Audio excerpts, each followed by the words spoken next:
மதிப்பிற்கும் மரியாதைக்கும் உரிய உலக சமுதாய சேவா சங்கத்தின் பேராசிரியர் அருள்நிதி முத்து ஐயா அவர்கள் கத்தாரிலிருந்து இணைப்பில் இணைந்துள்ளார்கள். ஐயா அவர்களுக்கு பணிவான வணக்கங்களும் வாழ்க வளமுடன் வாழ்த்துக்களையும் தெரிவித்துக் கொள்கிறோம்.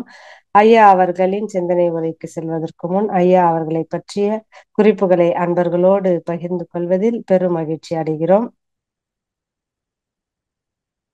மதிப்பிற்கும் மரியாதைக்குரிய பேராசிரியர் அருள்நிதி கத்தார் முத்து ஐயா அவர்கள் 2001ஆம் ஆண்டு முதல் கடந்த 20 வருடங்களுக்கும் மேலாக மனவளக்கலை பேராசிரியராக குரு பிரானின் தத்துவங்களையும் பயிற்சிகளையும் அன்பர்களுக்கு பயிற்றுவித்து வருகிறார்கள். ஐயா அவர்கள் ஃபவுண்டர் ட்ரஸ்டியாக கத்தார் மனவளக்கலை மன்றத்தினை துவங்கி இன்று வரை தொண்டாற்றி வருகிறார்கள். குவைத் மற்றும் சவுதி அரேபியா மன்ற திட்ட அலுவலராக சேவை செய்து வருகிறார்கள். இணையம் வாயிலாக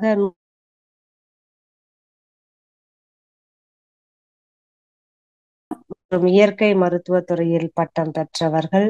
மகரிஷி அவர்களின் தத்துவங்களை மேலும் ஆழமாக உலக மக்களின் மனதில் பதிய வைக்கும் முறையில் சிறப்பான பயிற்சி முறைகளை அறிமுகப்படுத்திய பெருமைக்குரியவர்கள் ஆவார்கள். பொறுமைசாலி நான் மற்றும் மாதம் ஒரு மாற்றம் என்ற 2 சிறப்பு பயிற்சிகள் மூலமாக உலக மக்கள் அனைவரின் இல்லம் தேடி சென்று அவர்களை நல்வழிப்படுத்தி வரும் சிறப்பான வேதாத்திரிய தொண்டர். இனிமை எளிமை வாழ்வியலோடு ஒட்டிய உதாரணங்கள் இவையே ஐயா அவர்களின் சிந்தனை விருந்தின் சிறப்பாகும். ஐயா அவர்கள் இன்று நம்மிடையே இணைந்திருப்பது நமக்கு பெருமையே. இத்தகைய சிறப்புகளை உடைய ஐயா அவர்கள் அளவு கடந்த வலிமை பெற என்ற தலைப்பில் சிறப்பு சிந்தனை உரை வழங்க அன்பர்கள் அனைவரின் சார்பில் அன்போடு அழைக்கின்றோம். வாழ்க வளமுடன் ஐயா. வாழ்க வையகம், வாழ்க வையகம், வாழ்க வளமுடன். குரு வழியாய குணங்களில் நின்று கருவழியாய கணக்கை அறுக்க வரும் வழி வளமாக அறிவு அறிந்து அன்பு வழி அருளும் குருவே அடிபணிக்கின்றேன். குரு வாழ்க, குருவே வாழ்க. இணையத்தில் இணைந்துள்ள சகோதர சகோதரிகள் ஒவ்வொருவருக்கும் மற்றும் தொழில்நுட்பத்துறை ஒருங்கிணைப்பாளர்கள் நிர்வாகிகள் ஒவ்வொருவருக்கும் எனது பணிவான வணக்கங்கள். நாம் எதை செய்ய வேண்டுமோ அதை முழு கவனத்துடன் செய்தால், எதை அடைய நினைக்கிறோமோ அதனை நிச்சயமாக அடைந்து விடலாம். பலிபீடத்தில், இந்த கோயிலெல்லாம் கிடா வெட்டுவாங்க, பலிபீடத்தில் வெட்டப்படுபவை ஆடுகள் தான், சிங்கங்கள் அல்ல. சிங்கங்களாக இருங்கள் அப்படின்னு டாக்டர் அம்பேத்கர் அவர்கள் சொல்லி இருக்கிறார்கள். அப்படின்னா என்ன அர்த்தம்? சிங்கம் என்றால் வலிமையாக அதை நம்ம எடுத்துக்க முடியும். அதுவும் அளவு கடந்த வலிமை இருக்கும் என்றால் வாழ்க்கையில் எதையும் சாதிக்கலாம். விவேகானந்தர் நீங்க எதை வேண்டுமானாலும் சாதிக்கலாம், அதற்கு தேவையான ஆற்றல் உங்களிடமே இருக்கிறது என்று சொல்லியிருக்கிறார். மகரிஷி அவர்களோ உலகத்தையே தன் வசமாக்கலாம் அப்படின்னு சொல்லியிருக்கிறார். அப்ப அந்த அளவு கடந்த வலிமையை நாம் எப்படி பெற்றுக்கொள்வது? இதுதான் இன்றைய சிந்தனை தலைப்பு. ஏன் இந்த தலைப்பு? தினசரி வாழ்க்கையில எத்தனை பிரச்சனைகள். பெரும்பாலானவர்களுடைய வாழ்க்கை எப்பொழுதுமே ஒரு போராட்டமாகவே இருந்து கொண்டிருக்கிறது. காலையில எந்திரிச்சதிலிருந்து அந்த ஸ்கூலுக்கு போற குழந்தைய எழுப்பி அதை குளிப்பாட்டி அதுக்கு தேவையான சாப்பாடை கொடுத்து ஸ்கூல் பேக்கை போட்டு பேக் பண்ற வரைக்கும் இந்த அம்மாக்களுடைய பிபி ஒரு 180 அல்ல 150க்கு மேலதான் இருக்கும். அது மட்டும் இல்லை, அதுக்கப்புறம் வீட்டுக்காரருக்கு தேவையானதை செய்யணும், அப்புறம் வீட்டு வேலைகளை மத்தியானம் இப்படி பெண்கள் மட்டுமல்ல ஆண்களும் எல்லா வயதினரும் இன்னைக்கு ஒரு போராட்டமாக இருந்து கொண்டு இருக்கிறது. 18 வருடமாக வீட்டுக்காரர்கிட்ட அந்த அம்மா சொல்லிட்டு இருக்காங்க, நேரத்துக்கு நேரம் சாப்பிடுங்க, ஒரு அரை மணி நேரம் எக்ஸசைஸ் பண்ணுங்க. 18 வருஷம் ஆச்சு. இப்ப அந்த அம்மா சொல்றதே விட்டுட்டேன். அவர்கிட்ட சொல்றதும் ஒண்ணுதான், அந்த செவுத்துட்ட சொல்றதும் ஒண்ணுதான். இப்படி எத்தனை வழிகள் மனதிற்குள்ளே. சில பேருக்கு முதல்ல இது தாங்க முடியாததாக தோன்றும், அப்புறம் பரவாயில்ல போல தோணும். ஒரு 5 வருஷம் 6 வருஷம் கழிச்சு அடுத்து கடந்துவிட முடியும் என்ற நம்பிக்கை அவர்களுக்கு வரும். இறுதியில் இதற்காகவா நாம வருத்தப்பட்டோம், கவலைப்பட்டோம், போராடினோம் என்று மனம் கொஞ்சம் லேசாகிவிடும். நமக்கு வேண்டியது எல்லாம் பொறுமை. பொறுமையை தரக்கூடிய வலிமை. அதுவும் கொஞ்ச நஞ்ச வலிமை பத்தாது. இன்றைய வாழ்க்கை சூழலில் நாம் ஆனந்தமாக வாழ வேண்டும் என்றால் அளவு கடந்த வலிமை நமக்கு கண்டிப்பாக வேண்டும். பவுண்ட்லெஸ் பவர் இல்ல பவுண்ட்லெஸ் எனர்ஜி. அளவு கடந்த நமக்கு ஒரு திறமை, அளவு கடந்த வலிமை இருந்தால் மட்டுமே இந்த மாதிரியான வாழ்க்கை சூழல்ல நாம ஆனந்தமாக வாழ முடியும். என்ன வலிமை? உடல் வலிமை ஒண்ணு இருக்கு, மனசுக்குன்னு ஒரு வலிமை இருக்கிறது. நாம பேசுறது மன வலிமை, மனோசக்தி, வில் பவர், மனோதிடம் என்று சொல்லுகிறோம். இந்த மனோசக்தியை நாம, அளவு கடந்த மனோசக்தியை நாம் எப்படி பெற்றுக்கொள்வது? இப்போ இதற்கு என்னென்ன முயற்சிகள் நான் எடுத்துக்கொண்டு இருக்கிறேன்? இப்போ என்னுடைய மனோசக்தி எந்த அளவில் என்னிடம் இருக்கிறது? நான் இன்னும் எந்த அளவுக்கு என்னுடைய மனோசக்தியை பெருக்கிக் கொண்டு என் வாழ்க்கையை நான் ஆனந்தமாக வைத்துக் கொள்வது? இதுதான் நாம பார்க்க போறோம். என்ன சார் பெரிய மனோசக்தி நமக்கு நிறைய தேவைப்படுது? எவ்வளவு தேவைப்படுது? வீட்டம்மா 10 நாளா நான் அம்மா வீட்டுக்கு போறேன், சமையல் செஞ்சா உடனே சாப்பிட்டு கழுவி வைக்கணும், வீடு நீட்டா இருக்கணும். முக்கியமா நான் சொல்றது, வச்ச பொருள் வச்ச இடத்துல இருக்கணும். நான் லாஸ்ட் தடவை ஊருக்கு போயிட்டு கரண்ட் எங்க, சுகர் எங்க, ஒவ்வொன்றையும் தேடுறதுக்கு எனக்கு 1/2 மணி நேரம் ஆச்சு. இந்த வேலையெல்லாம் ஆகாது. வச்ச பொருள் வச்ச இடத்துல இருக்கணும். அம்மா போயிட்டாங்க, 10 நாள் கழிச்சு வர்றாங்க, பார்த்தா ஒரே குப்பையா இருக்கு, அழுக்கா இருக்கு, தூசியா இருக்கு. நீங்க என்ன பண்ணுனீங்க? ஒரு விளக்குமாறு எடுத்து உங்களுக்கு தூக்க கூட தெரியாத, அதை கிளீன் பண்ண கூட தெரியாத? நீ என்ன சொல்லிட்டு போனா? அதைத்தான் நான் செஞ்சிருக்கேன். ஏன்னா அப்படின்னு நான் சொன்னேன், வச்ச பொருள் வச்ச இடத்துல இருக்கணும்னு சொல்லியிருக்க, விளக்குமாற நான் எடுக்கவே இல்லை அப்படின்னு ஒருத்தர் சொல்றார் என்றால், இப்ப நமக்கு மனோசக்தி மட்டும் கொஞ்சம் அதிகமா இருந்தால் நான் நினைச்ச மாதிரி அவர் நடந்துருவாரா அப்படின்னு ஒரு மனசுக்குள்ள ஒரு சின்ன சந்தேகம் வரும். கண்டிப்பாக மனோசக்தி நம்மிடம் கூட கூட கூட நாம நினைப்பது நடக்க ஆரம்பித்து விடும். நடப்பதைத்தான் நாம் நினைப்போம். இன்னைக்கு மனோசக்தி குறைவாக இருப்பதினால்தான் வாழ்க்கையில ஒரு சாதாரண விஷயம் கூட நாம நினைச்ச மாதிரி நடக்கிறது இல்லை. அப்ப இந்த மனோசக்தி கூட வேண்டும், அதிகரிக்க வேண்டும், நாம் பெற்றுக்கொண்டே இருக்க வேண்டும் என்றால் என்ன செய்யணும்? மகரிஷி அவர்கள் அதற்கு என்னென்ன பயிற்சிகள் கொடுத்திருக்கிறார்கள்? முதல்ல இது எதை வேண்டுமானாலும் இந்த மனோசக்தியை வைத்துக்கொண்டு நாம் சாதித்து விடலாமா? 1973 பிபிசி ஒரு டெலிவிஷன் சேனல், லண்டன், அந்த சேனல்ல ஒரு ப்ரோக்ராம் காமிக்கிறாங்க. அதுல இஸ்ரேல் நாட்டை சார்ந்த ஒரு இளைஞர், யூரி கெல்லர் அப்படின்னு பேரு, ரொம்ப இளைஞர். அவர் என்ன பண்றாரு? உலோகத்திலான பொருள், கரண்டியா இருக்கலாம், ஸ்பூனா இருக்கலாம், இல்ல ஒரு உலோகத்தாலான ஒரு பொருள் டிவி சேனல்ல லைவா கண்ணால் பார்த்தே அந்த அந்த அந்த பெரிய கரண்டிய அது பெண்ட் ஆகுது, இடம் விட்டு இடம் மாறுகிறது. இப்படி அவர் நிரூபித்து காமிச்சார் 1973. இவங்க நிறைய பேர் என்ன பண்ணாங்க, இதுல ஏதோ சம்திங் ராங் இருக்கு, இதை அவரை வெரிஃபை பண்ணணும் அப்படின்னு சொல்லி ஒரு ஜெர்மன் நாட்டுக்காரர் என்ன பண்ணாரு, அவர் நம்ம பெரிய இந்த வால் கிளாக், அந்த கிளாக் எடுத்து அந்த கிளாக்குக்குள்ள அதை திறந்து, அந்த முள்ளு முள்ளா ஒரு சக்கரமா இருக்கும். அதுல ஒரு சக்கரத்துல மணி அவர் எத்தனை மணின்னு காமிக்கிறத காமிக்கும், இன்னொரு சக்கரத்துல நிமிடத்தை காமிக்கும், இன்னொரு இது வேகமா ஓடும், செகண்ட் நொடியை காண்பிக்கும். மூணு மூணு இது ஓடிக்கிட்டு இருக்கும் முள்ளு. அந்த 3 முள்ளுக்கு 3 சக்கரம் இருக்கும், ஒவ்வொன்றுக்குள்ள ஒரு கனெக்டடா இருக்கும். இவர் ஒவ்வொரு சக்கரமும் சுத்தாத அளவுக்கு அங்கங்க ஒரு கம்பியை சொருவி, நீங்க கைட்டு சுத்தினாலும் அந்த முள்ளு தான் உடையுமே ஒழிய அந்த சக்கரம் திரும்பாத அளவுக்கு உள்ள பூரா கம்பியை சொருவி வச்சு அப்புறம் பேக் பண்ணி நீட்டா ஒரு கிளாக் மாதிரி கொடுத்து இதை ஓட வைன்னு அவர்கிட்ட கொடுத்துருக்காரு. ஜஸ்ட் ஒரு 5 நிமிஷம் பார்க்குறாரு, முள்ளு ஓட ஆரம்பிச்சுட்டு. இவர்கிட்ட இருக்கிற சக்தி நமக்கு அப்பாற்பட்ட சக்தி. அதைத்தான் அளவு கடந்த வலிமை என்று சொல்லுகிறோம். நம்மளால இவ்வளவு சக்தி இதுக்கு இருக்கா அப்படின்னு நம்மளால அனுமானிக்க முடியாத அளவுக்கு ஒரு சக்தி இருக்கு என்பதை இன்னைக்கு விஞ்ஞானமும் அது என்னன்னு தெரியாட்டாலும் ஒத்துக்கொள்கிறது. இந்த சப்கான்சியஸ் மைண்ட், நடுமனதின் ஆற்றல் எல்லையற்றது, இன்ஃபைனைட் பொட்டன்ஷியலோட நம்ம கனெக்ட் பண்ண முடியும். இப்படியெல்லாம் நமக்கு நிறைய விஷயங்கள் நமக்கு தெரியும். அப்ப இந்த அளவு கடந்த வலிமை நமக்கு இருந்தால் நினைத்ததை சாதிக்கலாம்.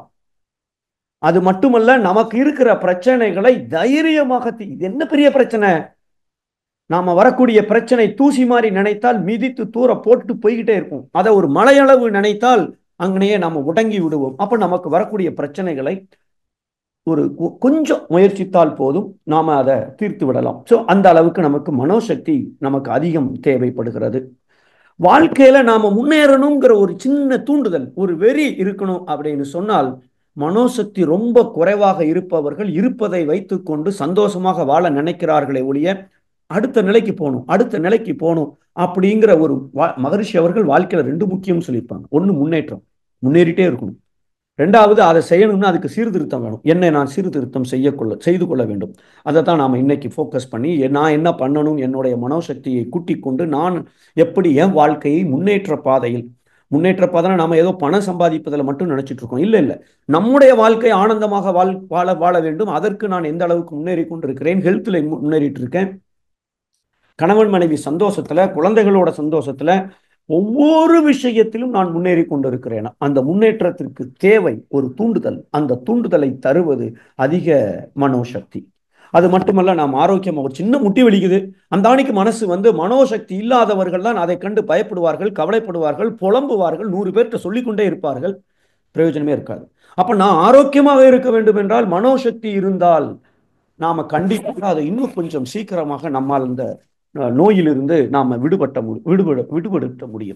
விட முடியும். உறவுகள், நாம ஒவ்வொரு உறவுகளிடையும் எந்த அளவுக்கு இனிமை காக்கிறோம். ஏன் அந்த இடத்துல நாம ஏதோ தவறி டப்புன்னு ஒரு வாயை விட்டுட்டோம், ஒரு வார்த்தையை சொல்லிட்டோம், உடனே அப்செட் ஆயிட்டாங்க, உறவு முறிந்து விட்டது, 20 வருஷ பழக்கம்.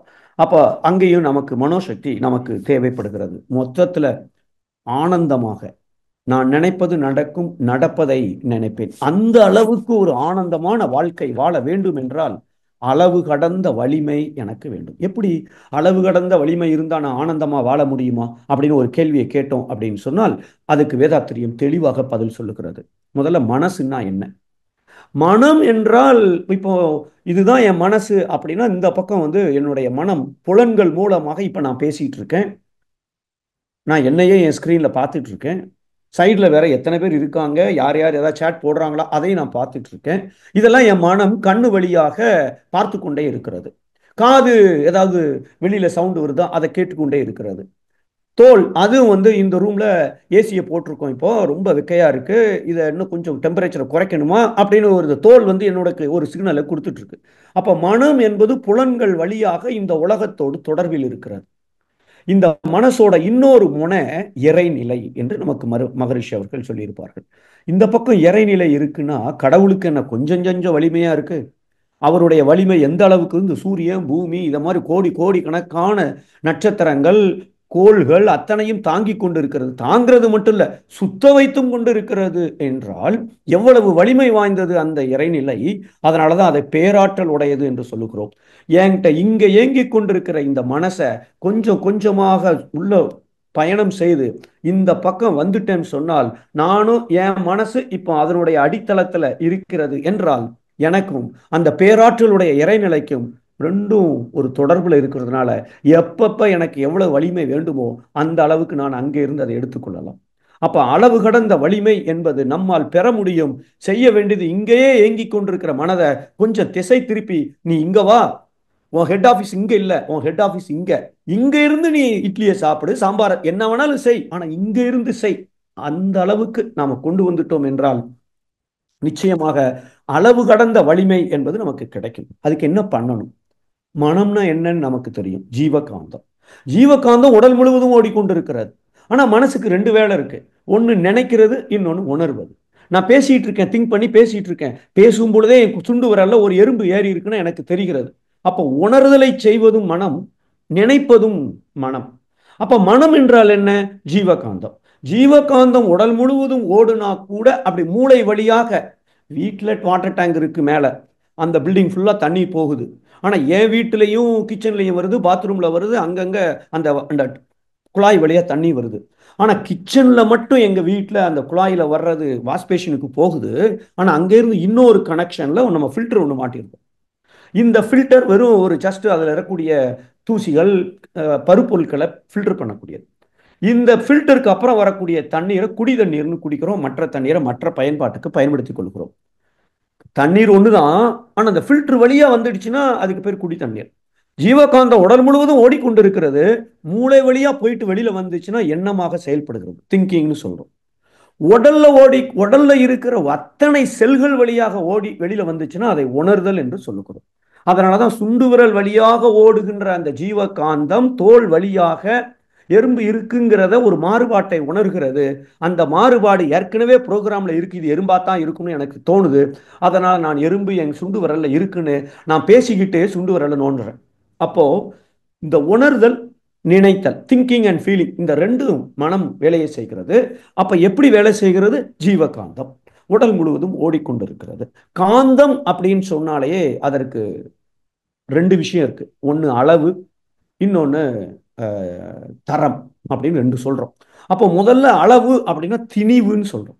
அதாவது எந்த அளவுக்கு ஒரு பெட்டி இருக்கு, அந்த பெட்டியில எவ்வளவு ரூபாய் வைக்கலாம்? ஒரு ரூபாயா வச்சா 2 லட்சம் ரூபாய் வைக்கலாம், 500 ரூபா நோட்டா வச்சா 25 லட்சம் ரூபாய் வைக்கலாம், தங்க கட்டியா வாங்கி வச்சா மேபி ஒரு 50 லட்சம் ரூபாய்க்கு வைக்கலாம், வைர கல்களா போட்டு நெருக்கி வச்சா 1 கோடி ரூபாய்க்கு அந்த பெட்டியில நம்ம வைக்கலாம். பெட்டி ஒண்ணுதான்.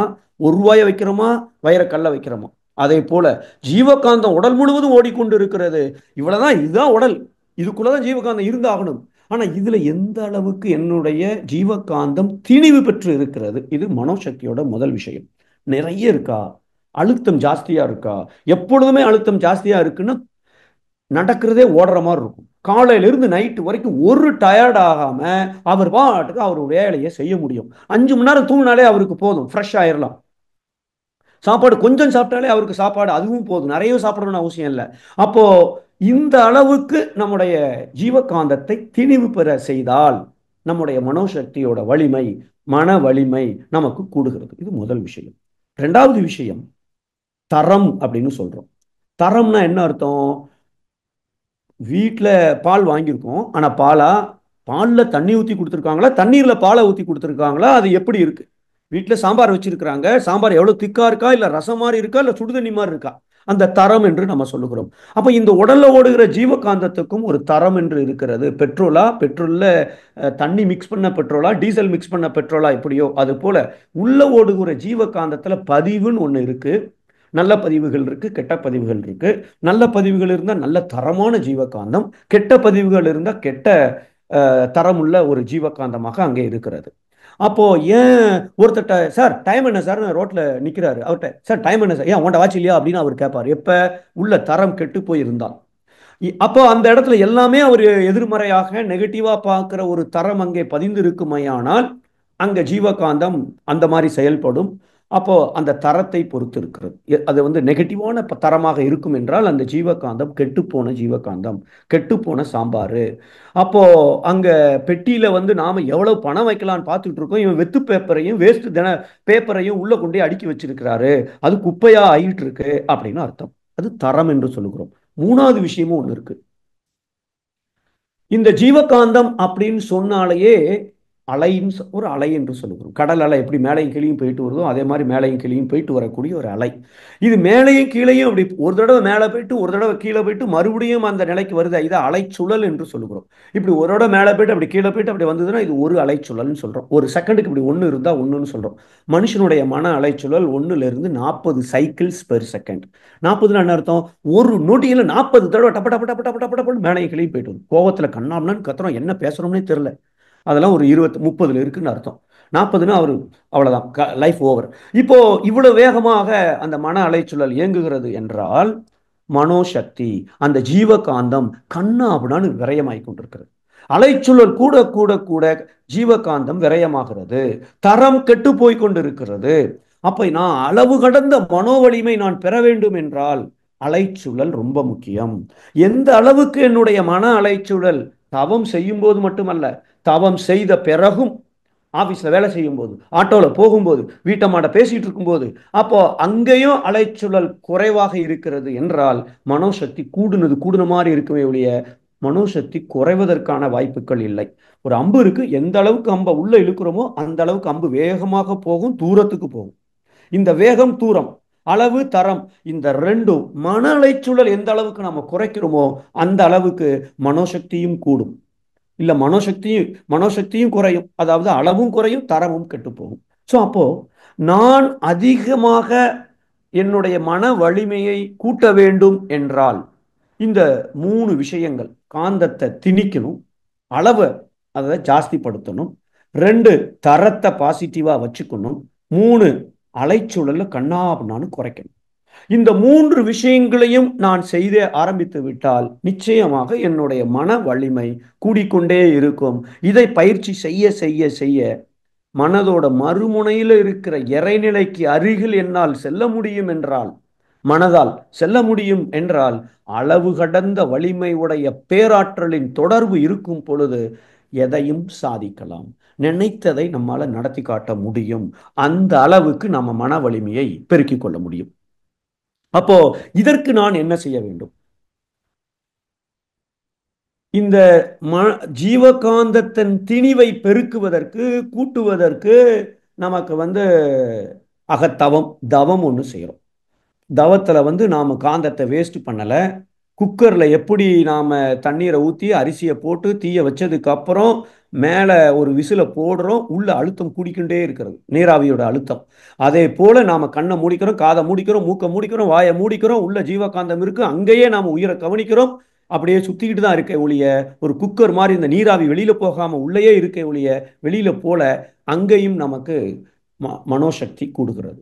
2, தவம் செய்ய செய்ய மன அலைச்சூழல் குறைகிறது.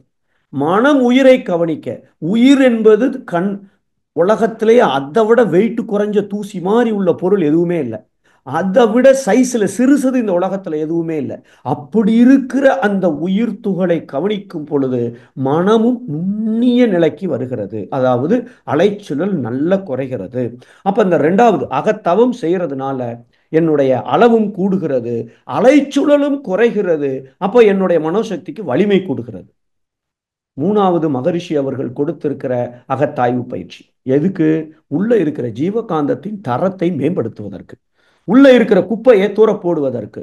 அதைத்தான் மகரிஷி அவர்கள் மன தூய்மை, மன தூய்மை இருந்தா வினை தூய்மை வந்துவிடும். அப்ப இந்த மனசை தூய்மையாக வைத்துக் கொள்வதற்கு உள்ள என்ன குப்பை இருக்கு, எவ்வளவு குப்பை இருக்கு, நான் எப்படி எடுத்தாலும் இந்த குப்பையை தூர போட்டலாம். இந்த 3ஐயும் நமக்கு சொல்லிக் கொடுப்பதுதான் தற்சோதனை பயிற்சிகள். அப்ப அந்த அகத்தாய்வு பயிற்சிகளை நான் செய்ய செய்ய செய்ய கண்டிப்பாக எனக்குள் இருக்கிற ஜீவகாந்தத்தின் தரத்தை நான் மேம்படுத்த முடியும். இப்போ இதை நான் செய்யலைன்னா என்ன ஆகும்? இந்த தவம் செய்யாம தற்சோதனை செஞ்சாலும் ப்ராப்ளம், தற்சோதனை மட்டும் செஞ்சாலும் அதை வாழ்க்கையில செயல்படுத்த முடியாது, எனக்கு அது ஒரு பைசா பிரயோஜனம் இல்லாம தான் இருக்கும் என்று சொல்லி நம்ம கேள்விப்பட்டிருப்போம். எங்க மன்றத்தில் ஒருத்தர் இருந்தார். இங்க இருந்து ஒரு 30 கிலோமீட்டர் தள்ளி அவருடைய வீடு. அவர் மட்டும் மன்றத்துக்கு ஒரு வருஷம் வந்துட்டு இருந்தார். அவங்க வீட்டம்மா ஒன்லி இந்த மனைவி நல வேட்பு விழா இல்லை உலக அந்த வேள்வி தினம் இந்த மாதிரி 2-3 ஃபங்க்ஷனுக்கு மட்டும் தான் அந்த அம்மா வந்திருக்கிறாங்க. அந்த அம்மா ஒரு நாள் எனக்கு ஃபோன் பண்ணி கேட்குறாங்க, சார் நீங்கள் வெள்ளிக்கிழமை வகுப்புகளை என்ன சொல்லிக் கொடுக்குறீங்க? எதுக்கு இந்த அம்மா இப்படி கேட்குறாங்க? கேள்வியே சரியில்லையே. அம்மா நாங்கள் காலையில் ஃபஸ்ட்டு ஒரு எக்ஸசைஸ் ஒரு பகுதி இருக்குது, ஒரு அரை மணி நேரத்துக்கு ஒரு நாளைக்கு 2 எக்ஸசைஸ் சொல்லிக் கொடுக்குறோம். சொல்லிக் கொடுத்தவங்க ஏற்கனவே படித்தவங்களும் அங்கே எக்ஸசைஸ் போட்டால் நாங்கள் கரெக்ஷன் பண்ணிகிட்ருக்கோம். அடுத்த ஒரு அரை மணி நேரத்துக்கு ஒரு மெடிடேஷன் இருக்குது. அடுத்த ஒரு 3/4 மணி நேரத்துக்கு 1 மணி நேரத்துக்கு ஒரு சிந்தனை உரை இருக்குது. இதுதான் எங்கள் வெள்ளிக்கிழமை வகுப்பில் நாங்கள் சொல்லிக் கொடுத்துட்ருக்கோம். உடனே எதுக்காக அப்படி கேட்குறீங்க? என்ன எதாவது ப்ராப்ளமா, என்ன விஷயம்னு கேட்டேன். இல்லை என் வீட்டுக்காரர் கரெக்டாக அரை மணி நேரம் டெய்லி மெடிடேஷன் பண்ணுறாரு. மிந்திலாம் அவர் அடிக்கடி நிறைய கோவப்படுவார், திட்டுவார். ஓ இவ்வளோதானா, நல்லதை சொல்கிறதுக்கு தான் இந்த பில்டப்பான்னு நான் ஒரு நப்பாசையில் வெயிட் பண்ணிட்டு இருக்கேன். அந்த அம்மா கோவப்படுவார், திட்டுவார். இப்பவும் நிறைய மெடிடேஷன்லாம் கற்றுக்கிட்டாரு. இப்பவும் அரை மணி நேரம் உள்ளே போய் மிந்தி மெடிடேஷன் பண்ணாமல் இருக்கும்போது ரொம்ப திட்டிட்டு இருந்தார். இப்போ மெடிடேஷன் பண்ண ஆரம்பிச்சிட்டாரு. இப்பெல்லாம் மெடிடேஷன் பண்ண ஆரம்பிச்ச பிறகு அவர் திட்டுனாருன்னா கண்ணாபுனான்னு திட்டுறாரு. 20 வருஷத்துக்கு முன்னாடி செஞ்ச தப்பெல்லாம் ஞாபகம் வச்சு திட்டிட்டு இருக்காரு. என்ன அதை தான் நீங்க என்ன சொல்லிக் கொடுக்குறீங்கன்னு எனக்கு புரியலையேன்னு நான் கேட்கிறேன் அப்படின்னு அந்த அம்மா சொல்றான். இப்போ என்ன நடக்குது? இந்த தவம் அவர் தற்சோதனை பயிற்சி வரவே இல்லை. நாங்கள் சொன்னோம், இல்லை சார் நான் தவத்தை உருப்படியாக செய்த அப்புறம் நான் அகத்தாய்வு வரேன் சார், ஒரு வருஷம் நான் இதை மட்டும் செய்கிறேன்ட்டார். சரி ஓகே. ஆனால் ஒரு வருஷமா தவத்தை மட்டும் ரொம்ப சின்சியராக பண்ணியிருக்காரு. மனோசக்தி கண்ணாபுனான்னு கூடியிருக்கு, உள்ளே இருக்கிற ஜீவகாந்தம் திணிவு கண்ணாபுனான்னு இருக்கு, அலைச்சூழல் அதுவும் குறைவாக தான் இருந்திருக்கணும், ஏன்னா மெடிடேஷன் பண்ணுறாரு. ஆனால் தரம் கெட்டு போயிருக்கிறது. அவர் என்ன தப்பு செய்யறாருங்கிறது அவருக்கு தெரியல. ஒய்ஃபை திட்டுனாருன்னா மிந்தி நேற்று நடந்த தப்பை சொல்லி திட்டிருக்கலாம், போன மாசம் நடந்ததை திட்டி இருக்கலாம், இது 10 வருஷத்துக்கு முன்னாடி நடந்ததெல்லாம் ஞாபகம் வச்சு அவர் திட்டுற அளவுக்கு அலைச்சூழல் குறைவாக போயிருக்கிறது. அப்போ தரம் கெட்டு போயிருந்தால் வாழ்க்கை ஹிட்லர் மாதிரியும் வாழலாம், மகாத்மா காந்தி மாதிரியும் வாழலாம், ரெண்டு பேருக்குமே வலிமை அதிகம். ஆனால் டைரக்ஷன், திசை என்பது, வாழ்க்கையின் திசை என்பது அங்கே தவறாக இருந்திருக்கிறது. ஸோ அப்போ இதை நாம கொஞ்சம் புரிந்து கொண்டால் இந்த 3 விஷயங்கள், திணிவு அதாவது அளவு, 2 அலைச்சூழல் குறைவாக இருக்க வேண்டும், 3 ஜீவகாந்தத்தின் தரம் நன்றாக இருக்க வேண்டும். இந்த 3 இருந்துச்சுன்னா இதை செய்ய செய்ய செய்ய இதற்கு தேவையான அந்த அகத்தவம், அகத்தாய்வு. இந்த அகத்தாய்வு என்ன செய்யுது? உள்ள இருக்கிற ஜீவகாந்தத்தின் தரத்தை மேம்படுத்துகிறது. எப்படி? அகத்தாய்வு அப்படின்னாலே 4 ஸ்டெப் தான். 1, என்னிடம் இருக்கிற நிறை என்ன, குறை என்னன்னு கண்டுபிடிக்கிறது. ஒரு பெரிய சூப்பர் மார்க்கெட் இருக்கு. ஒவ்வொரு வருஷமும் மார்ச் 31ஆம் தேதி அக்கௌண்ட்டை க்ளோஸ் பண்றதுக்கு கடையெல்லாம் அடைச்சிட்டு ஒரு நாள் ஃபுல்லா சேல்ஸ் கிடையாது, உள்ள இருக்கிற ஸ்டாக் எல்லாம் எடுப்பாங்க. என்னென்ன பொருள் எவ்வளவு இருக்கு, போன மார்ச் 31ல நாம எவ்வளவு லாபம் சம்பாதித்தோம், எவ்வளவு வருமானம் வந்திருக்கிறது, எவ்வளவு ஸ்டாக் இருந்திருக்கு, மொத்தமா என்னுடைய இருப்பு கூடியிருக்கா குறைஞ்சிருக்கா. இதுதான் தற்சோதனை பயிற்சி. என்கிட்ட இருக்கிற நிறை என்ன, குறை என்ன, அது கண்டுபிடிப்பது முதல் ஸ்டெப். 2வது, வேண்டுவதை படிகட்டுவதும் வேண்டாததை வடிகட்டுவதற்கும் திட்டமிடுதல் 2வது ஸ்டெப். என்கிட்ட என்ன குறை இருக்கு? ஆஹா, நேத்து 6 தடவை கோவப்பட்டிருக்கேன். ஓ, பெரிய பாவமாச்சே, ஏற்கனவே செய்த பாவத்துக்கு தான் இப்படி நடந்திருக்கு, மறுபடியும் நான் கோவப்பட்டு பாவத்தை கூட்டுவதற்கு நான் என்ன முட்டாள? அப்ப கோவப்படுவதை குறைக்க வேண்டும், அதற்கு நான் என்ன செய்யணும் அப்படின்னு ஒரு திட்டம் போடுவது. நிறை, வாரத்துக்கு 4 நாள் எக்ஸசைஸ் பண்ணிட்டு இருக்கேன், 7 நாள் சாப்பிட்றேன்ல, அப்ப 7 நாள் எக்ஸசைஸ் பண்ணணும்ல, அப்ப நான் 7 நாளும் எக்ஸசைஸ் போடுறதுக்கு நான் என்ன செய்யணும்? திட்டம் போடுதல். முதல்ல நிறை குறையை கண்டுபிடித்தல். 2வது, நிறைகளை பலப்படுத்துவதற்கும் குறைகளை நீக்குவதற்கும் திட்டமிடுதல். 3வது ஸ்டெப்பு, திட்டமிட்டபடி செயல்படுத்துதல்.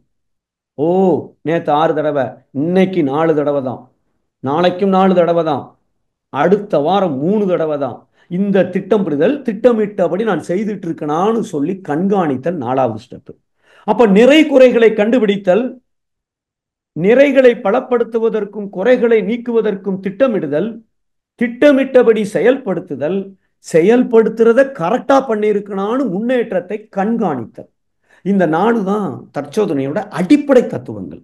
இதை நாம உருப்படியா செய்துட்டோம் சொன்னா, அவர் செய்திருந்தாருன்னு சொன்னால், அவருக்கு இருக்கிற அந்த மனோ வலிமைக்கு தரம் கெட்டு போனதுனால் தவறான ஒரு முன்னுதாரணமாக அவர் வாழ்ந்திருக்கிறார். இப்ப நம்ம சிஸ்டத்து மேலேயே அந்த அம்மாக்கு இருக்கிற நம்பிக்கை குறைந்து விட்டது இவருடைய நடவடிக்கைனால. நான் தான் உருப்படியா செய்யல, நான் செய்யாட்டாலும் பரவாயில்ல, ஆனா இன்னொருத்தர் தவறான நினைக்கிற அளவுக்கு நான் வாழ்கிறேன் என்றால், இந்த பயிற்சிகளை எல்லாம் கற்றுக்கொண்டு அது இன்னும் கொஞ்சம் நமக்கு தப்பெல்லாம் செய்யற மாதிரி தோணுது. ஏன்னா அந்த அம்மா இனிமேல் வரமாட்டாங்க, பாக்குறவங்க மனவளக்கலை, அது வேஸ்ட்டுங்க, என் வீட்டுக்காரர் இப்படிதான் கோவப்படுவாருங்க, இப்ப அதிகமா கோவப்படுறாருன்னு அந்த அம்மா 4 பேர்ட்ட சொன்னாங்கன்னா நாம என்ன பண்ணிக்கிட்டு இருக்கோம் இல்லையா? சோ அப்ப தற்சோதனை, அந்த அகத்தாய்வு பயிற்சி. சோ ஜீவகாந்தத்தினுடைய அளவு, அலைச்சுழல், அதனுடைய தரம், இந்த 3ஐயும் யார் முயற்சி செய்து மேம்படுத்துகிறார்களோ கண்டிப்பாக அவர்களுடைய மனோ வலிமை கூடிக்கொண்டே இருக்கும்.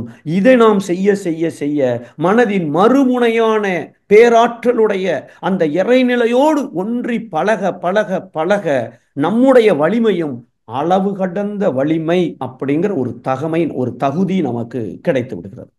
இதைத்தான் நாம பிராக்டிஸ் நாம செய்யணும். இதை நாம செய்ய செய்ய செய்ய கண்டிப்பாக நம்ம அளவு கடந்த வலிமையோடு நம்ம வாழ்க்கையில நினைத்ததை சாதித்து நாம முன்னேறிட்டே இருக்கலாம். இப்போ இன்றைய வாழ்க்கை சூழல்ல நமக்கு மனோசக்தி எந்த அளவுல இயங்கி கொண்டிருக்கிறது? எத்தனை பேருக்கு தெரியும் கோவப்பட்டா நல்லது இல்லைன்னு தெரியும், ஆனா கோபத்தை கண்ட்ரோல் பண்ண முடியுதா? முடியல. ஏன்? மனோசக்தி இல்லை. மகரிஷி அவர்களே சொல்லியிருப்பார்கள், எல்லாருக்கும் தெரியும் சினம் என்பது ரொம்ப டேஞ்சர், சினப்பட்டு எதையும் சாதிக்க முடியாது, இருக்கிற சூழ்நிலையும் அமைதி கெட்டு போய் விடுகிறது. சந்தோஷமா வீட்டுல கணவன் மனைவி பிள்ளைகள் எல்லாம் சேர்ந்து ஒரு பூங்கா போலான்னு முடிவு பண்ணியிருக்காங்க, எல்லாரும் சேர்ந்து ஒருமித்த ஒரு முடிவு எடுக்கிறதே பெரிய விஷயம் எடுத்துட்டாங்க. இப்ப எல்லாம் பூங்காக்கு கிளம்பிட்டு இருக்க நேரத்துல வீட்டுக்காரர் ஒரு கோபம் வந்துடுச்சு, வீட்டம்மாட்ட திட்டுறாங்க. இப்ப 2 பேரும் போறாங்க அந்த பார்க்ல. 3 மணி நேரம் அங்க போய் உட்கார்ந்து இருக்கிற பார்க்ல இந்த 2 பேரும் ஒரு ஆத்மார்த்தமான அந்த இடத்துல ஒரு காந்த பரிமாற்றம் இல்லாமல் இருக்கும் என்றால் அது போகாம வீட்டிலே இருந்திருக்கலாம். அப்போ நாம ஒவ்வொரு சூழ்நிலையிலும் நாம எப்படி இந்த ஜீவகாந்தத்தை நாம் பயன்படுத்தி கொண்டு இருக்கிறோம். கோபப்படுறது கெடுதல்னு தெரியும், ஆனால் முடியல. ஏன்னா மகரிஷி அவர்கள் சினத்தை தவிர்க்க முடியாததற்கு காரணம் ரெண்டு தான். ஒன்னு மனோசக்தி இல்லை. அதுக்காகத்தான் மகரிஷி அவர்கள் தற்சோதனைங்கிற பயிற்சிக்கு முன்னாடி தவத்தை கொடுக்கிறார்கள். அதுவும் துரிய தவம் வரைக்கும் செய்த அப்புறம் ஒரு மாசம் கழிச்சு அகத்தாய்வு பயிற்சியை சொல்லிக் கொடுக்க ஆரம்பிக்கிறார்கள். ஏன்? இல்லாட்டி அது பிரயோஜனம் இல்லை. அப்போ கோபத்துக்கு மனோசக்தி தேவை. ரெண்டு, இந்த கோபத்தை தவிர்ப்பதற்கு ஒரு உருப்படியான பயிற்சி இதுவரையும் கொடுக்கப்படவில்லை. அதனால் நாம சினத்தை தவிர்க்க முடியவில்லை என்று சொல்லியிருப்பார்கள். இது வெறும் கோபத்துக்கு மட்டும் இல்ல, டெய்லி நான் எக்ஸசைஸ் போடணும், காலையில அலாம் வேற வச்சிருக்கிறேன், ஆனாலும் நாளைக்கு எந்திரிச்சு நாளைக்கு பண்ணிக்கலாம் அப்படின்னு அதே மனசு சொல்லுகிறது என்றால் மன வலிமை குறைவாக இருக்கிறது. அப்போ கோபம், எக்ஸசைஸ் எத்தனை பேர் கத்துருக்கிறோம்? எக்ஸசைஸ் நல்லா போட தெரியும், போட சொன்னா போட்டு காமிச்சிருவாரு. ஆனா தினசரி வீட்டுல 9 எக்ஸசைஸ் நான் போட்டு கொண்டு இருக்கிறேன். தினசரி மெடிடேஷன் நான் பண்ணிட்டு இருக்கேன். உண்மையிலே நான் ஆகணைன்னு சொல்லி உட்கார்ந்துருக்கேன். இந்த 20 நிமிஷம் ஆகணையில ஒரு 15 நிமிஷமாவது உயிரை நான் நன்றாக உணர்கிறேன், வேற எந்தவித தொந்தரவும் இல்லாமல். ஓகே, ஒரு தடவை 2 தடவை ஏதோ ஒரு ஞாபகம் வந்தது, ஓகே.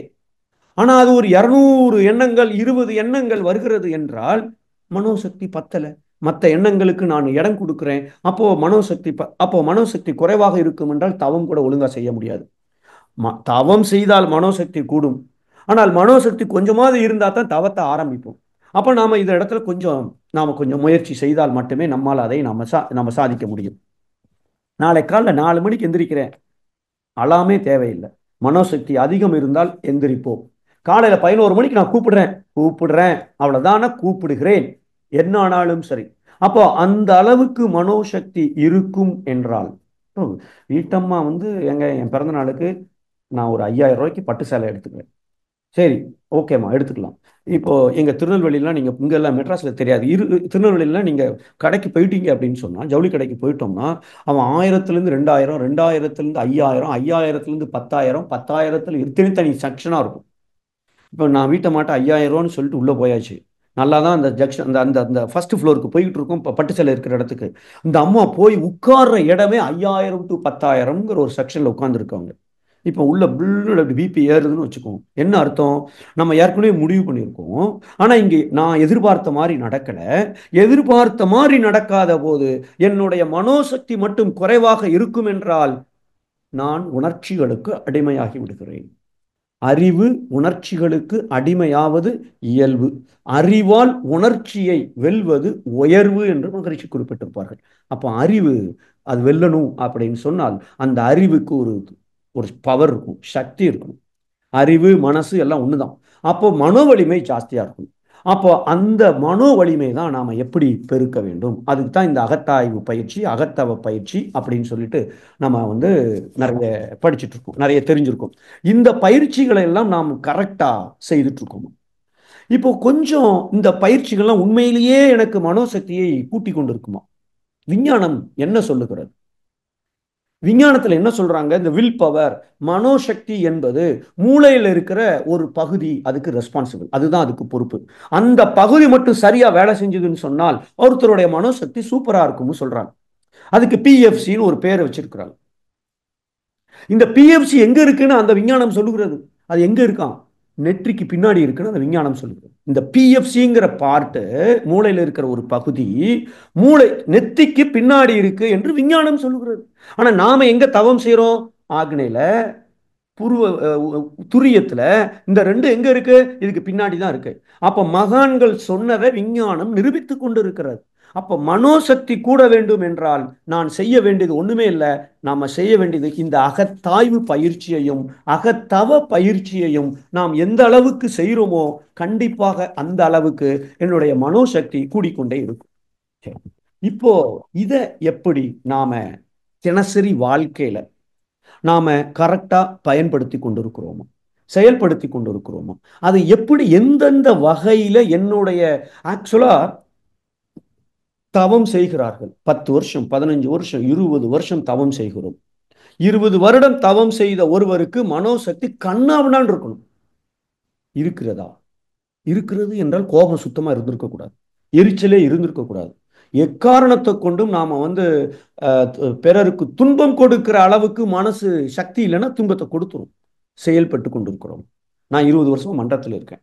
ஆனாலும் எனக்கு இதை பின்பற்ற முடியவில்லை என்றால் இந்த தவம் நான் பண்ணினது சரியா பண்ணலைன்னு அர்த்தமா, இல்ல தவம் எனக்கு மனோசக்தியை கொடுக்கலைன்னு அர்த்தமா? எங்கதான் ஓட்டை இருக்கு? ஓட்டை எங்க இருக்குன்னு சொன்னால் அதை தான் அடுத்த ஒரு 10 நிமிஷத்துக்கு சிந்திக்க இருக்கிறோம். ஓட்டை எங்க இருக்குன்னு சொன்னால் தவம் செய்யறதுல இல்லை, தவத்தினால் கிடைக்கிற மனோசக்தியிலும் இல்லை. தவம் உருப்படியாக தான் செய்கிறோம், ஏன்னா உணர முடிகிறது. உணர்வு இல்லைன்னா நான் தவம் சரியா செய்யலைன்னு நமக்கே 20 நிமிஷம் மெடிடேஷன் முடிஞ்சோன்னு தெரிஞ்சு வரும். நான் இன்னைக்கு என்ன தவம் பண்ணேன்? பூரா லண்டனுக்கு போயிட்டு வந்திருக்கேன் 20 நிமிஷம். ஐயோ பூரா வேஸ்டால இன்னைக்கு 20 நிமிஷம் உட்காந்துருக்கேன் தெரியுது. அப்போ அடுத்த தடவை நம்ம அந்த எண்ணம் வேற எங்கேயாவது போனா கூட இல்லை இல்லை நான் உயிரை கவனித்துக் கொண்டிருக்கிறேன், உயிரை கவனித்துக் கொண்டிருக்கிறேன் அப்படி நம்ம செய்துடுறோம். அப்போ தவத்தை நான் 20 வருஷம் செய்ய செய்ய மனோசக்தி கூடிக்கொண்டு இருக்கிறது, மன அலைச்சூழலும் குறைகிறது. ஏன்னா நிறைய பேர் நல்ல அன்பா இருக்காங்க, வாழ்க வையகம் வாழ்க வளமுடன் அந்த சொல்றதுலயே மன அலைச்சூழல் எவ்வளவு குறைவா இருக்குன்னு நமக்கு தெரியுது. அப்பவும் மனோசக்தி அதிகமா இல்லை. என்ன காரணம் என்றால் நாம என்ன செஞ்சுடுறோம், பக்கத்துல இருந்து பேங்க்ல இருந்து ஏடிஎம்ல 10,000 ரூபாய் எடுக்கிறோம். என் பர்ஸ்ல 10,000 ரூபாய் அப்படியே இருந்துச்சுன்னா பணம் இருக்குன்னு அர்த்தம், மனோசக்தி நிறைய இருக்குன்னு அர்த்தம். ஏடிஎம்ல எடுத்து பர்ஸ்ல வைக்கிறதுக்குள்ளே அங்கங்க நான் செலவழிச்சிட்டா எடுத்தது உண்மை, அகத்தவத்தின் மூலமாக மனோசக்தி கூடியது உண்மை. ஆனால் அந்த மனோசக்தி பெர்மனண்டா என்கிட்ட இருந்து எனக்கு பயன்பட்டு கொண்டிருக்கிறதா என்று கொஞ்சம் யோசித்து பார்த்தால் வந்த மனோசக்தியை எனக்கே தெரியாமல் நான் விரயம் செய்து விட்டேன். அளவு கூடணும், அலைச்சூழல் குறைக்கணும், இந்த ரெண்டையும் கெடுத்துட்டேன். அளவை விரயம் பண்ணிட்டேன், எனக்கே தெரியாம என் டேங்க்ல இருக்கிற ஜீவகாந்தத்துல ஒரு ஓட்டையை போட்டு திறந்து விட்டுட்டேன். இன்னொன்னு அலைச்சூழலை குறைக்கணும், டென்ஷன் ஆயிட்டேன். கோவம் வந்துருச்சுன்னா அலைச்சூழல் பெருகிடும். மெடிடேஷன் 20 நிமிஷம் மெடிடேஷன்ல 5 நிமிஷம் மெடிடேஷனுக்கு அப்புறம் தான் அலைச்சூழல் குறைய ஆரம்பிக்குது. ஆனா அவ்வளவு குறைஞ்ச அலைச்சூழல் ஒரு நொடியில டென்ஷன் ஆயிட்டோம் அப்படின்னு சொன்னால், கோபம் வந்து விட்டது என்றால் அலைச்சூழல் 14க்கு மேல 25க்கு மேல போயிருது. அப்ப இந்த ரெண்டையும் செய்து ஜீவகாந்தத்தின் தரத்தை கெடுத்து கொண்டிருப்பதால் என்னால் மனோசக்தி அதிக மன வலிமை என்னிடம் இருப்பாக இருப்பதில்லை. அப்போ அப்படி வரக்கூடிய அந்த மனோசக்தியை நான் பயன்படுத்த முடியாத அளவிற்கு எது எது என்னை தடுத்து கொண்டிருக்கிறது அதையும் நாம தெரிஞ்சிட்டோம் சொன்னால், அந்த எது எதுலாம் தடுக்குதோ அதை ஒரு சாத்தி வால்வை போட்டு க்ளோஸ் பண்ணி என் பக்கம் வந்துடாத.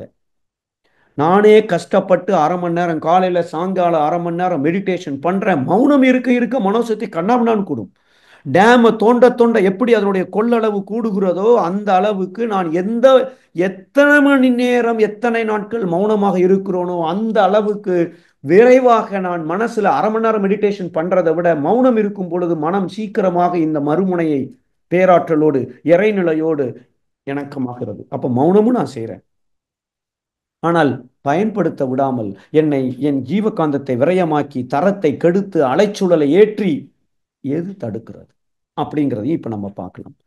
இப்போ மகரிஷி அவர்கள் அந்த நம்முடைய மனசு இந்த இடத்துக்கு வரணும், தவம் செய்யும் போது வரணும், அது வந்துடும், அது ஒரு பயிற்சி.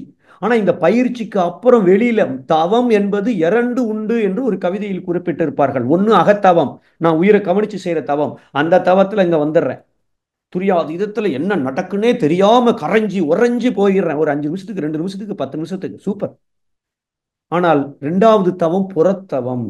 தவம் செய்த பிறகு தினசரி வாழ்க்கையில நான் எப்படி இயங்கி கொண்டிருக்கிறேன். டிரைவிங் கிளாஸ் 1 வருஷமா போறோம், கார் படி ஓட்டுறதுக்கு 6 மாசமா போனோம். 6 மாசம் கழிச்சு முதல்ல வண்டி ஓட்டும் போது பிரேக் இதானே, ஆமா கரெக்ட் அப்படி பார்த்துக்கிட்டு அங்க ஓட்டுறோம். ஒரு 2 வருஷம் வண்டி ஓட்ட ஆரம்பிச்சுன்னா கையில ஒரு சாண்ட்விச், ஒரு எஃப்எம் ரேடியோ வேற, இதுல வேற வாட்ஸ்அப், இப்படி ஒரு இடையில ஒரு பார்த்துக்கிட்டு வண்டி ஓட்ட முடியுது. தெளிவா வண்டி ஓட்டிட்டு இருக்கோம், ஒரு ஆக்சிடென்ட் இல்லாம. எப்படி முடியுது? அதே போல தவம் டெய்லி பிராக்டிஸ் பண்றோம். ஆனா பகல் நேரங்களிலும் அந்த தவத்துல எவ்வளவு அலைச்சூழல் குறைவாக இருந்ததோ அதே குறைவான மன அலைச்சூழலில் நான் வாழ்ந்து கொண்டிருக்கிறேன். அதுதான் புறத்தவம். இந்த அகத்தவம் புறத்தவம் 2 இருக்கணும். அப்போ மகரிஷி அவர்கள் இந்த இறைநிலையோடு இயங்க வேண்டும் என்றால் அலைச்சூழல் குறையணும். அது ஜீவகாந்தத்தோட அளவு குறைஞ்சிருக்கு, சாரி அளவு இது தரம், அதாவது அலைச்சூழல் குறைந்திருக்கிறது. ஆனா தரம்னு ஒண்ணு சொல்லியிருக்குமே, அது இல்லைனாலும் இங்க போக முடியாது. நம்ம மன வலிமைக்கு 3 சொல்லிட்டோம்: அளவு, அலைச்சூழல், தரம். இப்போ தரம் என்பதை சூப்பர் ஆக்கலைன்னு சொன்னால் இங்க போக முடியாது, இறை உணர்வு பெற முடியாது. அதற்காகத்தான் மகரிஷி அவர்கள் இறை உணர்வு பெற வேண்டும் என்றால் குணநலப்பேறு பெற வேண்டும். குணநல பேருனா என்கிட்ட இருக்கிற நல்ல குணத்தை மட்டும்தான், தெய்வீகத்தன்மை மட்டும்தான் என்கிட்ட இருக்கணுமே ஒழிய விலங்கினத்தன்மை என்னிடம் வந்து விடக்கூடாது. ஒண்ணு விலங்கினமா இருக்கிறோம், இல்ல மனுஷனா இருக்கிறோம், இல்ல மாமனிதனாக இருக்கிறோம்.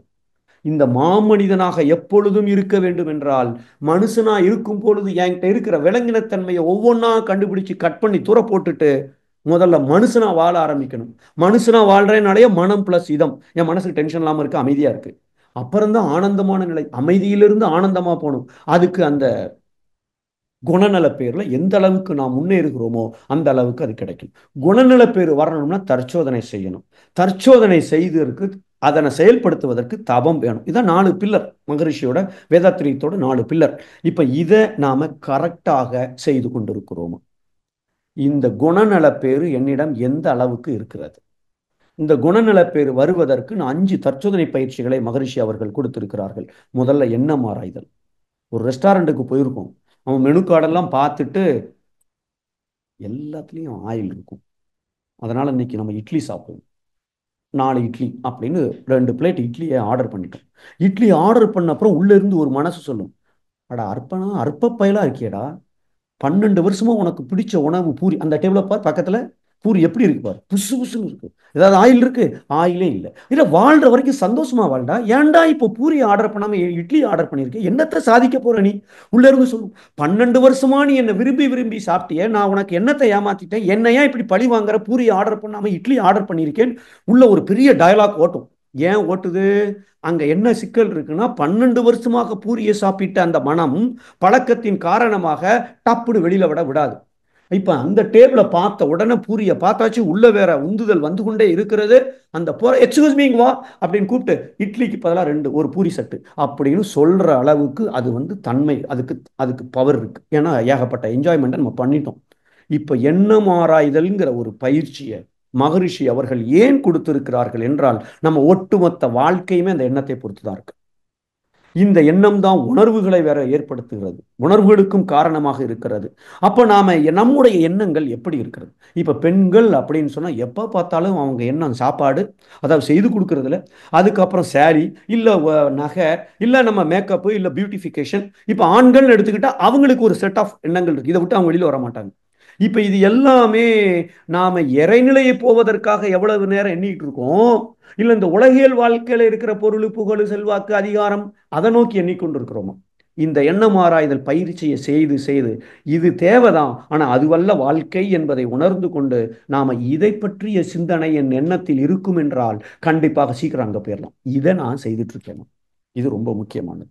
பர்டிகுலரா எதிர்மறை எண்ணங்கள் எவ்வளவு இருக்கோ அந்த அளவுக்கு என்னுடைய ஜீவகாந்தம் விரயமாகி கொண்டிருக்கிறது. இதை நம்ம ஞாபகம் வச்சுக்கிறோம். அடுத்தது ஆசை சீரமைத்தல். மகரிஷி அருமையான ஒரு பயிற்சி கொடுத்திருப்பாரு. வாழ்க்கையில ஆசை தேவை. ஆனா இப்ப நான் வந்து ஐயோ அடை சாப்பிட்டு ஒரு 3 மாசம் ஆச்சு, ஐயோ அவங்கள்ட்ட பேசி 2 மாசம் ஆச்சு, ஐயோ நம்ம வந்து இதை வாங்கணும்னு நினைச்சோம் வாங்கவே இல்லையே, வாங்காமலே டெய்லி இப்படி பண்ணிட்டு இருக்கோம், அதை வாங்கணுமே உடனே 2 மாசமா வாங்கணும்னு நினைச்சிட்டு இருக்கோம், டைம் கிடைக்கலையே, இன்னும் தெரியல, காலில் லேசா முட்டி வலிக்குது, டாக்டர் போகணும்னு நினைச்சிருக்கோம், 15 நாள் ஆச்சு இன்னும் போகவே இல்லை, ஏற்கனவே ஒரு மருந்து வாங்கியிருக்கோம், அதை சாப்பிட சாப்பிட மறந்து போயிருது. இப்படி என்னிடம் நிறைவேறாத ஆசைகள் கூட கூட கூட மனோசக்தி விரயமாகி கொண்டே இருக்கும். நம்ம மனசுல இருக்கிற ஒவ்வொரு ஆசையும் அதை செயல்படுத்துவதற்கு ஜீவகாந்தம் நான் உறங்கும் பொழுதும் வேலை செய்து கொண்டிருக்கும். சூரிய ஒளி எல்லா பக்கம் தான் இருக்கு. ஆனா இந்த சூரிய ஒளியை ஒரு லென்ஸ் வழியா பாய்ச்சினா அந்த லென்ஸுக்கு அந்த பக்கம் இருக்கிற பேப்பர் தீப்பிடிச்சு எரிஞ்சிடும். ஆனா சும்மா எல்லா பக்கமும் எரியறது இல்லை, அந்த லென்ஸ் வழியா போனா இறங்கு எரியுது. ஆனா நான் என்ன பண்ணிட்டேன், 1108 ஆசையை வச்சிருக்கிறேன் என்றால் என்னுடைய மனம் என்ற ஜீவகாந்தம் எல்லா பக்கமும் போயிட்டு இருக்கு, ஒரு லென்ஸ் வழியா ஒரு குறிப்பிட்ட ஆசையை நோக்கி போகவில்லை. எப்படி எனக்கு மனோசக்தி இருக்கும்? எப்படி அந்த ஆசை நிறைவேறும்? நான் நினைச்சது எப்படி நடக்கும்? ஒன்றும் நடக்காது. அப்போ இந்த ஆசை அட்டை ஒரு நேரத்துல ஒரு ஆசை இருக்கலாம், இல்ல 2 இருக்கலாம், இல்ல 3 இருக்கலாம். 3க்கு மேற்பட்ட நிறைவேறாத ஆசைகள் என்னிடம் இருக்குமே, ஆனால் அதை சீரமைப்பு செய்து இது 2 வருஷம் கழிச்சு செய்ய போறேன், 5 வருஷம் கழிச்சு செய்ய போறேன். நான் ஒரு சப்ஜெக்ட் படிக்கணும், படிச்சுக்கிட்டு இருந்தேன், படிச்சேன், ஆனா இப்ப நிப்பாட்டி 8 9 வருஷம் ஆச்சு. ஏன்னா இப்ப வேண்டாம், ரிட்டையர்மெண்ட்டுக்கு அப்புறம் பார்த்துக்கலான்னு அந்த ஆசை சிரமத்தில் பயிற்சியை போட்டு தூக்கி ஓரமா வச்சுட்டேன். இருக்கிற வேலைகள்ல எல்லாத்தையும் தூக்கி போட்டுட்டு இருக்கிற மனம் உருப்படியா ஒன்னையும் செய்ய முடியாது. அப்ப அந்த ஆசை சீரமைத்தல் ரொம்ப ரொம்ப ரொம்ப முக்கியம். மூணாவது சினம் தவிர்த்தல். கோபப்பட்டா நமக்கு என்னன்னு தெரியும், ஜீவகாந்தம் எவ்வளவு வேகமா போகுதுன்னு தெரியும், எவ்வளவு ஆற்றல். சினம் கொள்வார் தம்மை தாமே தீயில் சுட்டு செத்திடுவார். எப்படி மனோசக்தி எனக்கு கிடைக்கும்? என் ஆற்றல் அப்புறம் நான் என்ன கொள்றதுக்கு பயன்படுத்தி கொண்டு இருக்கிறேன். அப்ப எனக்கு மனோ வலிமை கூட வேண்டும் என்றால் முதல்ல சினத்தை பொறுமையா மாற்றியே ஆக வேண்டும். கவலை ஒழித்தல். கவலை என்பது நம்ம கவலையும் பயமும் ஏன் வருது? யாம் இருக்க பயம் ஏன்? நாம் செய்த செயல்கள் இருக்க ஏன் பயப்படணும்? எல்லாம் இறைநிலை எல்லாவற்றையும் சிறப்பாக செய்து கொண்டிருக்கிறது. அப்படிங்கிற அளவில் இந்த கவலை ஒழித்தல் பயிற்சியில எந்த பிரச்சனையை நான் அனுபவித்தாக வேண்டும், எந்த பிரச்சனையை உடனடியாக தீர்க்க வேண்டும், எந்த பிரச்சனையை இக்னோர் பண்ணணும், அலட்சியப்படுத்தணும், எந்த பிரச்சனையை 2 வருஷம் கழிச்சு நான் செய்யணும், இந்த ஒரு சின்ன அனாலிசிஸ் செய்யறதுக்கு ஒரு 10 நிமிஷம் ஆகும். இதை செய்யிட்டோம்னா மனசு தெளிவா இருக்கும். மனசு தெளிவா இருக்குன்னு என்ன அர்த்தம்? ஜீவகாந்தத்தோட தரம் சூப்பரா இருக்குன்னு அர்த்தம். அப்ப ஜீவகாந்த தரம் சூப்பரா இருக்குன்னு சொன்னால் வலிமை கூடுகிறது என்று அர்த்தம். அப்ப இந்த கவலை ஒழித்தல் பயிற்சியை நம்ம செய்யறோம். இது எல்லாத்துக்கும் மேலாக கொஞ்சம் யோசித்து பார்த்தால் இந்த அத்தனையும், அதாவது நாம இந்த எண்ணம் ஆராய்தல், சினம் தவிர்த்தல், அத்தனையும் என்ன நடக்குது? என்கிட்ட இருக்கா இல்லையான்னு ஒரு கேள்வி கேட்டா, யாராவது பேசுறாங்கன்னா நான் எதிர்த்து பேசுறேன், மறுத்து பேசுறேன், விவாதம் செய்யறேன், அல்லது குறை சொல்றேன், குற்றம் சொல்றேன், எரிச்சப்படுறேன், கோபப்படுறேன், அதிகாரம் செய்யறேன், அவமானப்படுத்துறேன், அலட்சியப்படுத்துறேன், கட்டளை இடுகிறேன், வற்புறுத்துகிறேன், இல்ல அழுறேன், புலம்புறேன், வருத்தப்படுறேன், எதை செய்தாலும் அனைத்தும் தன்முனைப்பின் அடையாளங்கள். என்னுடைய ஜீவகாந்தம் விரயமாகி கொண்டிருக்கிறது, தரம் கெட்டு கொண்டிருக்கிறது. அப்போ இந்த 2 இருந்தால் என்னுடைய மன வலிமை கூடவே கூடாது. இதற்கு நான் இந்த தற்சோதனை பயிற்சியை சரியாக செய்யல.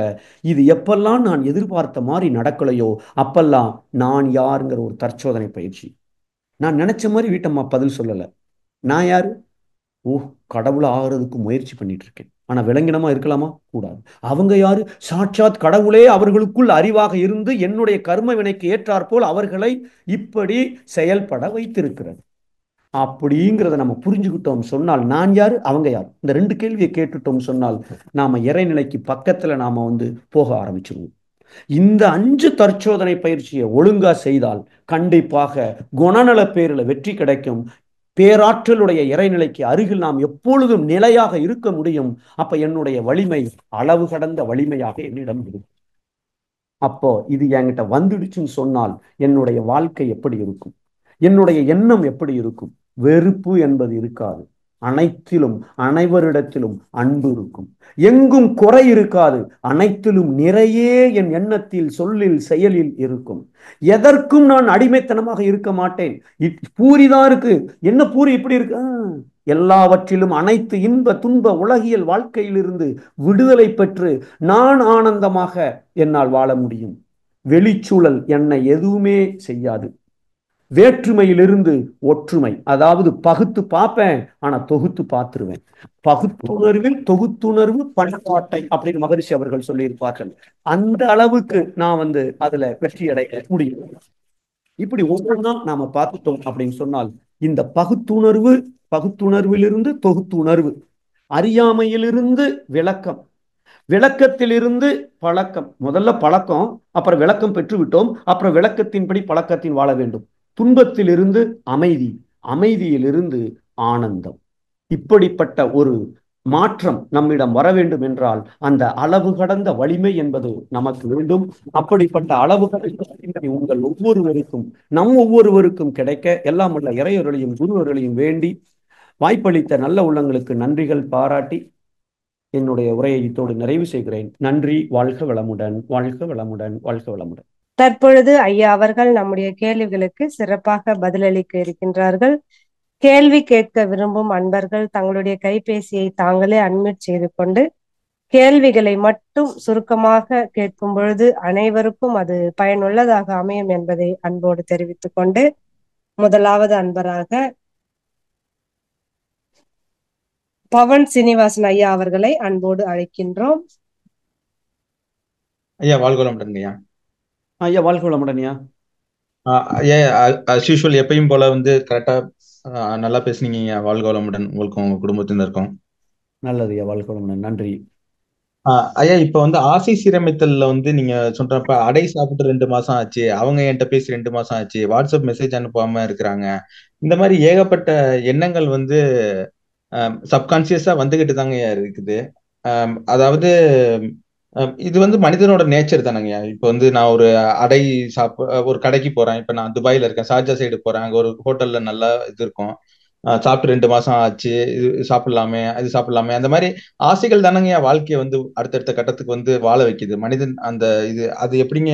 அதே மாதிரி இது ஓகே தான், அந்த ஆசையை நான் சீரமைக்கணும் தான். இதே மாதிரி அவங்க 2 மாசம் ஆச்சு, இவங்க பேசி 2 மாசம் ஆச்சு.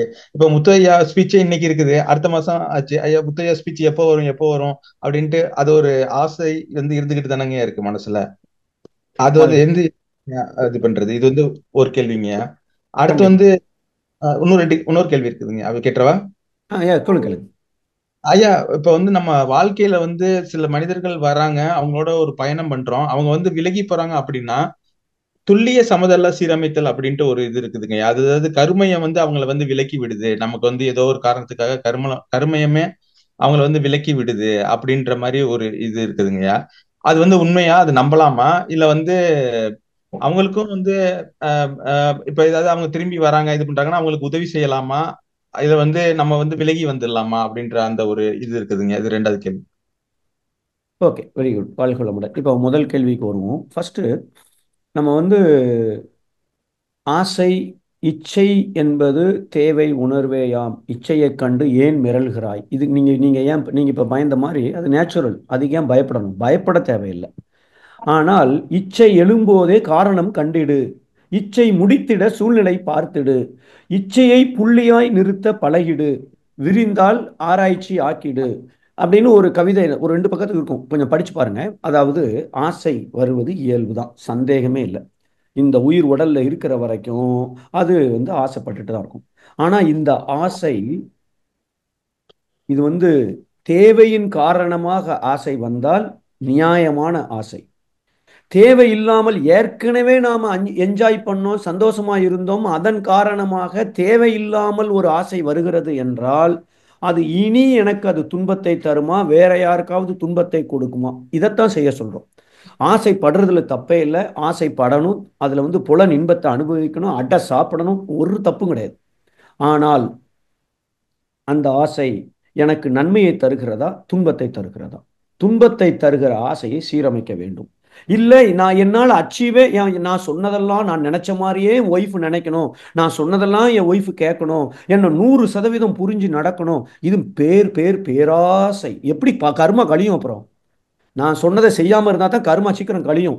அப்போ நம்ம ஆசை முறையற்ற ஆசையாக, துன்பம் தரக்கூடிய ஆசையாக இருக்கும் என்றால், ஒரு படகுல நீங்க ஒரு சைடா லக்கேஜை ஏத்தினா படகு என்ன ஆகுமோ அதுதான். நிறைவேறாத ஆசைகள் என்னிடம் கூட கூட என் வாழ்க்கையிலும் அது நடக்கும்.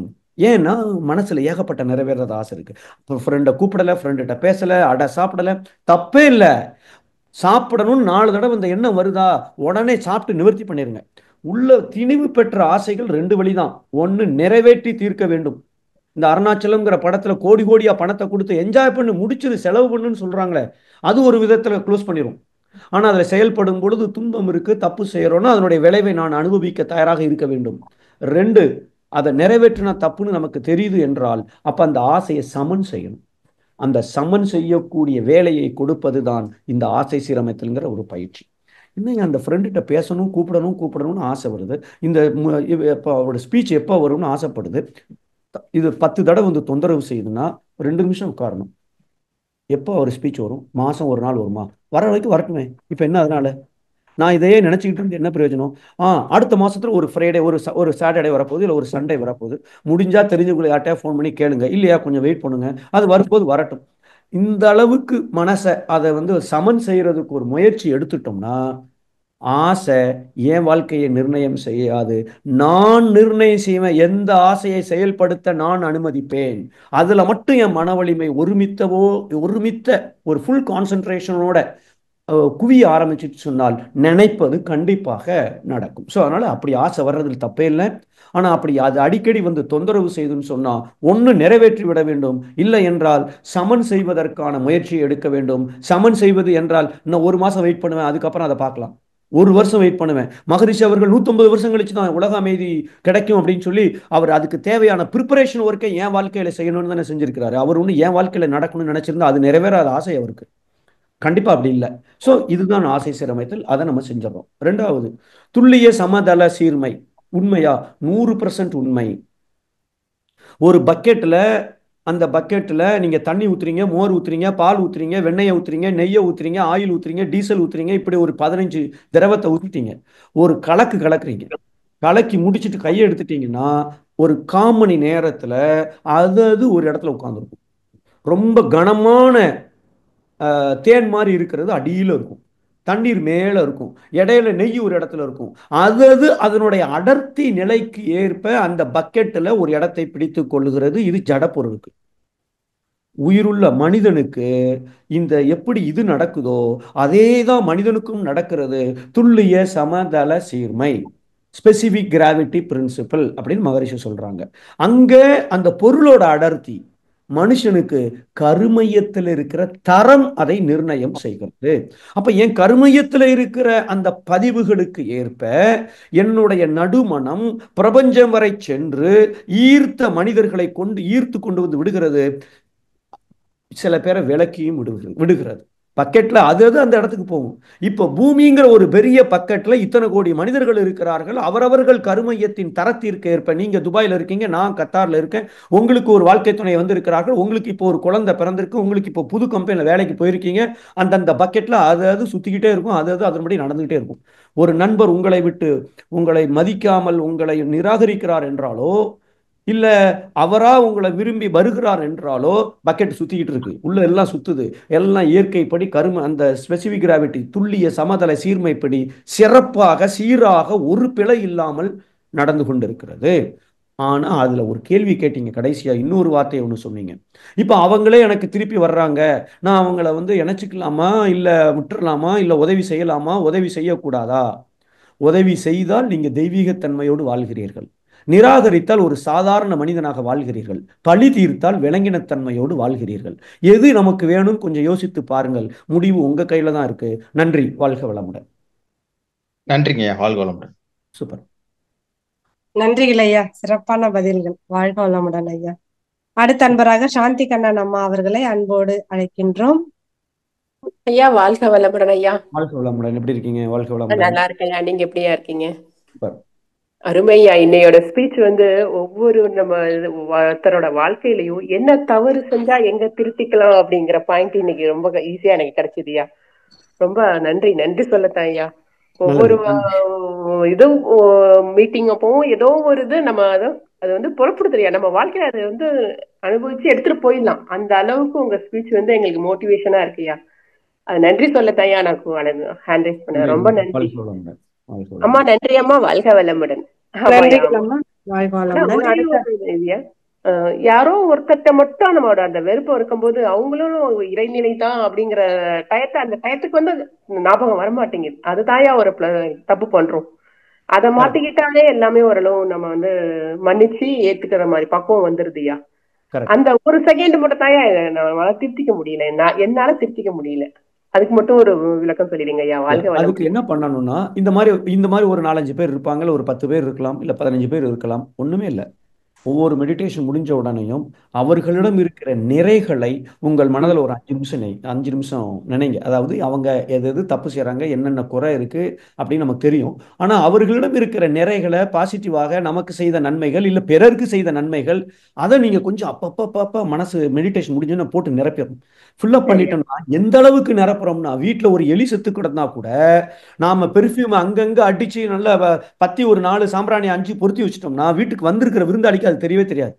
அதே மாதிரி நிறைகளை போட்டு நிரப்பும் பொழுது உள்ள இருக்கிற அந்த குறைகள் நமக்கு பவர், அதனுடைய சக்தி இல்லாமலேயே போயிடும். ஸோ இதை கொஞ்சம் நம்ம ப்ராக்டிஸ் பண்ணிட்டோம்னா அதை நம்ம செயல்படுத்திடலாம்.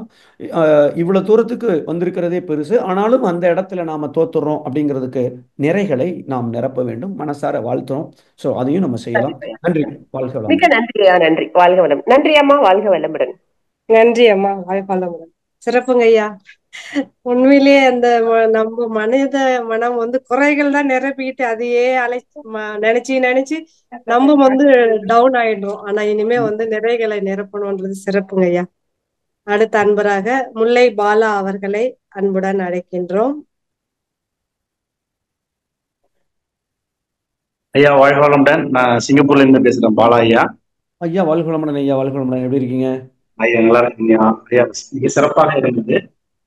நல்லது ஐயா. இன்னைக்கு ரொம்ப லீவு நன்றி. உங்களுக்கு, அதனால ஜாயின் பண்ணிட்டீங்கன்னு நினைக்கிறேன். வாழ்க வளமுடன். ஐயா, என்னுடைய ஒரே ஒரு கேள்வி, உங்களுடைய பேச்சு நான் இப்போ கேட்டேன். இப்ப என்ன அப்படின்னா, இப்ப நான் இந்த சாஃப்ட் கேரக்டர் அப்படிங்கிற ஒரு இடத்துல வரும்போது இந்த மன வலிமை குறையுதா அப்படிங்கிறது முதல் கேள்வி. அதை நம்ம எளிமையா அல்லது நம்ம அவர்களை எதுவும் கட் பண்ணக்கூடாது அப்படின்னு நம்ம கடந்து போகும்போது வேலையிடத்திலேயோ அல்லது மற்ற சார்ந்த அன்பர்களோட போகும்போது நம்மளை அவர்கள் காயப்படுத்திடுறாங்க. அத என்னுடைய பதிவு தான் அது காரணமா? நான் சில நேரங்கள்ல அதை நான் அகத்தாய்வு பண்ணும்போது தவம் அல்லது மற்ற பயிற்சிகள் சரியா செய்யாத அன்னைக்கு இது நடக்குது. ஒருவேளை என்னுடைய பதிவு என்னை தவம் செய்யாமல் விட்டு இவர்கள் மூலியமா எனக்கு அந்த துன்பத்தை கொடுக்குதா அப்படிங்கறத என்னால சரியா எடுத்துக்க முடியலையா. அதனால சில துன்பங்களை நாம் சிந்திக்க வேண்டியிருக்கு. பட் இருந்தாலும் அது ஒவ்வொரு அளவு இருந்தாலும் அது கொண்டிருக்கேன். ஸோ இன்னும் நான் மன வலிமையை அதிகரிக்க என்னுடைய தவத்தை நான் கூட்ட வேண்டுமா, அல்லது நான் சொன்னீங்க பெண்டுலன் வடிகட்டுதல் வேண்டாம், வடிகட்டும் போது வடிகட்டும் கூடிய அந்த சூழல் வரும்போது சில நண்பர்கள் அல்லது அன்பர்கள் மூலியமா எனக்கு சில துன்பங்கள் வருது. ஸோ இதை நான் எப்படிங்க சரி செய்து கொள்ளலாம்? வாழ்க வளமுடன். வாழ்க வளமுடன். வாழ்க வளமுடன். இப்போ ஃபர்ஸ்ட் கேள்விக்கு வருவோம். நாம் எந்த அளவுக்கு மனவளக்கலையில் இறங்கி மனவளக்கலையை பின்பற்ற ஆரம்பிச்சிருக்கிறோமோ, நீங்கள் சொன்ன அந்த சாஃப்ட் கேரக்டர், ரொம்ப இவர் எதுக்கும் சத்தம் போட மாட்டார், என்ன வேணாலும் செய்யலாம், அவர் திட்டவும் மாட்டார், மனசளவுலையும் ரொம்ப மனுஷன். அதாவது இவர் இந்த ரஜினிகாந்த் சொல்லுவார், நல்லவனாக இருக்கலாம் ஆனால் ரொம்ப நல்லவனாக இருந்தால் மிதிச்சு போட்டு போய்கிட்டே இருப்பாங்கன்னு அவர் சொல்லுவார். இந்த சாஃப்ட் கேரக்டராக இருக்கும்னா இந்த மாதிரி சில பிரச்சனைகள் வர்றது இன்னைக்கு அதுதான் சைக்காலஜி, அதுதான் இன்னைக்கு மனுஷனுடைய இயல்பாக இருக்கிறது. அதை நம்ம சுற்றி பார்க்குறோம். இதுக்கெல்லாம் அசந்தரக்கூடாது. இதுக்கெல்லாம் இந்த இடத்துல தான் சிங்கம் சிங்கிளாக தான் வரும் அப்படிங்கிற மாதிரி தனி ஆளாக இருந்து இதெல்லாம் ஒன்றுமே இல்லை அப்படின்னு நினச்சிட்டு எவர் மூலம் ஒருவர் துன்பம் தரினும் வினை போகும் நல் மருந்தே என ஏற்பு கொள்வோம் அப்படின்னு ஒரு மகரிஷி அவர்கள் குறிப்பிட்டிருப்பார்கள். ஸோ அதனால் கண்டிப்பாக ஆக்சுவலாக நாம் சாஃப்ட் கேரக்டர், மென்மையானவர்கள் என்பதனால நமக்கு மன வலிமை குறைவாக இருக்குன்னு அர்த்தமா? கிடையவே கிடையாது. யார் மன்னிக்கிறார்களோ அவர்களுக்குத்தான் மன வலிமை ரொம்ப அதிகமாக இருக்கும். யார் ஒருவர் நமக்கு துன்பம் கொடுத்தாலும் அவர்களுக்கு இன்னா செய்தாரே அவர் நான் அந்த அளவுக்கு என் மனசு செய்யாட்டாலும் நினைப்பு வருகிறதா, வாழ்க வளமுடன் வாழ்த்த மனம் வந்துட்டா மன வலிமை அதிகம் உள்ளவர்கள். ஸோ ஏன்னா நம்மள்ட்ட இருக்கிற விலங்கின பதிவுகள் அவ்வளவு இருக்கு. அதை தாண்டி இதை செய்கிறோம் அப்படிங்கிறதுனால மன வலிமை அதிகம் இருப்பவர்கள் தான் அப்படி சாஃப்ட் கேரக்டர். இப்போ கொஞ்சம் ஹார்டு கேரக்டராக இருக்கவங்களை யோசிச்சு பார்ப்பேன். எதுக்கு எடுத்தாலும் அட்டா தட்டியா எட்டா புட்டியா அவர்கிட்ட யாரும் குறை சொல்ல மாட்டாங்க, அடிச்சு தாளிச்சிருவார். அப்படி ஒருத்தர் இருக்கார், ரொம்ப tough character, not soft character, கடினமானவர், வன்மையானவர். இப்போ அவருக்கு மனோசக்தி அதிகமாக இருக்குமா அப்படின்னு கேட்டிங்கன்னா, அவருடைய பதவியோ அதிகாரத்தையோ இல்லை உடல் வலிமையோ அந்த நேரத்தில் இருக்கிற மாதிரி தோணும், காரியம் கூட நடக்கும். இன்னைக்கு நீங்கள் கொஞ்சம் நீங்க நம்ம ஊர்லயே நீங்க பந்தாவா அப்படி ஒரு 4 பேரோட ஒரு கவர்மெண்ட் ஆபீஸுக்கு போனா கூட வேலை நடக்கும். நம்ம மாதிரி அப்பாய் மாதிரி வாழ்க வளமுடன் அப்படின்னு சொல்லிட்டு போனீங்கன்னா 10 நாள் பேப்பரை 1 வருஷத்துக்கு தள்ளி போடுவான். இது மனுஷனோட இயற்கை. இப்ப அவருக்கு மனோ வலிமை அதிகமா இருக்கிற மாதிரி இருக்கும். படத்துல வர்ற வில்லனுக்கு கூட மன வலிமை அதிகமா தான் இருக்கு, நினைச்சதை சாதிச்சிடறான். அந்த பாஸ் சொல்றாரு அவன்கிட்ட, டேய் போகும்போது ஏசியை போட்டு போன்றிருக்கா, அவன் அசிஸ்டன்ட் கமிஷனர் போட்டு விட்டான், இவர் சொன்னது ஏர் கண்டிஷனர் அதை போட்டு போடான்னு இருக்கார். அவன் அந்த அளவுக்கு எள்ளுனா என்னையா இருப்பான், மன வலிமை அவ்வளவு ஜாஸ்தி. ஆனா படத்தோட கிளைமேக்ஸ்ல என்ன நடக்குன்னு நமக்கு தெரியும். ஸோ அதனால நம்ம சாஃப்ட் கேரக்டரா இருக்கிறது சரிதான். மற்றவங்களை அதை கொஞ்சம் நம்மளை மிதிச்சு கூட கொஞ்சம் துன்பம் கொடுக்குற மாதிரி இருந்தாலும் சரிதான். நம்ம ஏமாளியாம மாறிடக்கூடாது, அதுக்கு நம்மளை பாதுகாத்துக் கொள்ள வேண்டும். மற்றபடி எவர் மூலம் துன்பம் வரினும் நல் வினை போகும் நல் மருந்தே என ஏற்புக்கொள்வோம், மன்னித்து அவர்களை வாழ்க வளமுடன் என வாழ்த்தி நம்ம போயிட்டு இருக்கிறது தான் சரியான பாதையாக இருக்கும். நம்முடைய பாதை சரியாக இருந்தால் மெதுவாக சென்றாலுமே வெற்றி ஒரு நாள் நிச்சயம். ஆனால் பாதை மோசமான பாதையா இருந்து நான் வேகமாக சென்றாலும் அங்க நமக்கு சிக்கல் தான் எதிர்காலத்தில் இருக்கு அப்படிங்கிறத நம்ம மறந்து விட வேண்டாம். இது முதல் விஷயம். ரெண்டாவது விஷயம், இப்போ நம்ம நல்லது செய்கிறோம், எப்படிலாம் வச்சிருக்கிறோம், ஆனாலும் நம்மை காயப்படுத்தி விடுகிறார்கள், துன்பம் தருகிறார்கள் அப்படின்னு ஒரு ஒரு பாயிண்ட் ஒன்று சொன்னீங்க. அதுவும் நான் தவம் செய்யாத அன்னைக்கு இது அன்னைக்கு நடந்துருது அப்படின்னு சொல்றீங்க. பாசிபிள். நான் நிறைய இந்த மாதிரி வாய்ப்பு நிறைய இந்த மாதிரி சூழ்நிலைகளை பல பேர் எதிர்கொண்டிருக்கலாம். நம்ம என்ன அன்னன்னைக்கு சாப்பிட்ட தட்டை கழுவி வைக்கிற மாதிரி அன்னன்னைக்கு தவம் செய்துட்டோம்னா அன்னன்னே வேலையை செய்யறதுக்கு அந்த குறைவான மன அலைச்சூழல் நமக்கு இருக்கும் பொழுது நம்ம விழிப்பு நிலையில் செயல்பட உதவி செய்கிறது. விழிப்பு நிலையில இருக்கிறதுக்கு மட்டும் இல்ல, அலைச்சூழல் குறைவாக இருக்கும் என்றால் என்னுடைய மனோசக்தியும் அதிகமா இருக்கும். அப்ப மனோசக்தி அதிகமா இருக்குன்னா என்ன ஆகும்? எழுத்தாப்புல இருக்கிற ஆளு நம்ம திட்டம்னு நினைச்சு வந்தாலும் சரி, முகத்தை பார்த்த உடனே திட்டுறதனுடைய வேகம் குறைஞ்சிரும். அப்படியே அவர் திட்ட வேண்டிய அவசியம் இருந்தா கூட, இல்ல திட்டாம இதை நாளைக்கு பேசிக்கலாம், இந்த சப்ஜெக்டை இன்னைக்கு எடுக்க வேண்டாம் அப்படின்னு சொல்லிட்டு அவர் போயிடுவார். அப்போ நம்ம டெய்லி தவம் செய்யும் பொழுது தினசரி வாழ்க்கையிலேயே நமக்கு இந்த மாதிரியான நன்மைகள் நமக்கு நிறைய கிடைக்கிறத நம்ம உணரலாம். இப்போ இது வினை போகும் நல் மருந்தே என அவர் காயப்படுத்துறதை நம்ம ஏற்றுக்கொள்ள வேண்டியதுதான். அது துன்பம் அப்படின்னு எப்படி எடுக்கிறீங்க, அதுல ஒரு வித்தியாசம் இருக்கு. இப்போ என்ன ஆச்சுன்னா, 2 days பேக் நடந்த ஒரு விஷயம். இந்த +2 ரிசல்ட் இப்போ +2 ரிசல்ட் இப்போ வந்துச்சு, இல்லை சிபிஎஸ்சிலாம் ரிசல்ட்லாம் வந்துச்சு. நாங்கள் ஒரு 5 பேர் நின்றுட்டு இருந்தோம். அவங்களுக்கு ஒருத்தட்ட அவரை என் பையனோ பொண்ணோ ஏதோ ஒன்று இவ்வளோ மார்க் வாங்கியிருக்காங்கன்னு சொன்னார். நான் அவர்கிட்ட, ஓ ரொம்ப சூப்பருங்க, வாழ்த்துக்கள், பாராட்டுக்கள், கங்க்ராச்சுலேஷன், நீங்கள் அப்பா அம்மா நீங்கள் 2 பேரும் ரொம்ப சப்போர்ட் பண்ணியிருக்கீங்க அப்படின்னு நான் அவங்கள பாராட்டி சொல்லிட்டேன். எனக்கு மறுநாள் நான் சொல்லும்போது அவங்க என் பக்கத்தில் இருந்த ஒரு 4 பேர் இருக்காங்க. அதில் ஒருத்தர் அம்மா எனக்கு ஃபோன் பண்ணுறாங்க, நீங்கள் எனக்கு நீங்கள் அவங்கள்ட்ட அப்படி சொன்னது எனக்கு ரொம்ப ஹர்ட் ஆகிட்டேன், எனக்கு ரொம்ப கஷ்டமாயிட்டு சார் அப்படின்னாங்க. என்ன ஹர்ட் ஆகிட்டு, என்ன கஷ்டமாயிட்டு?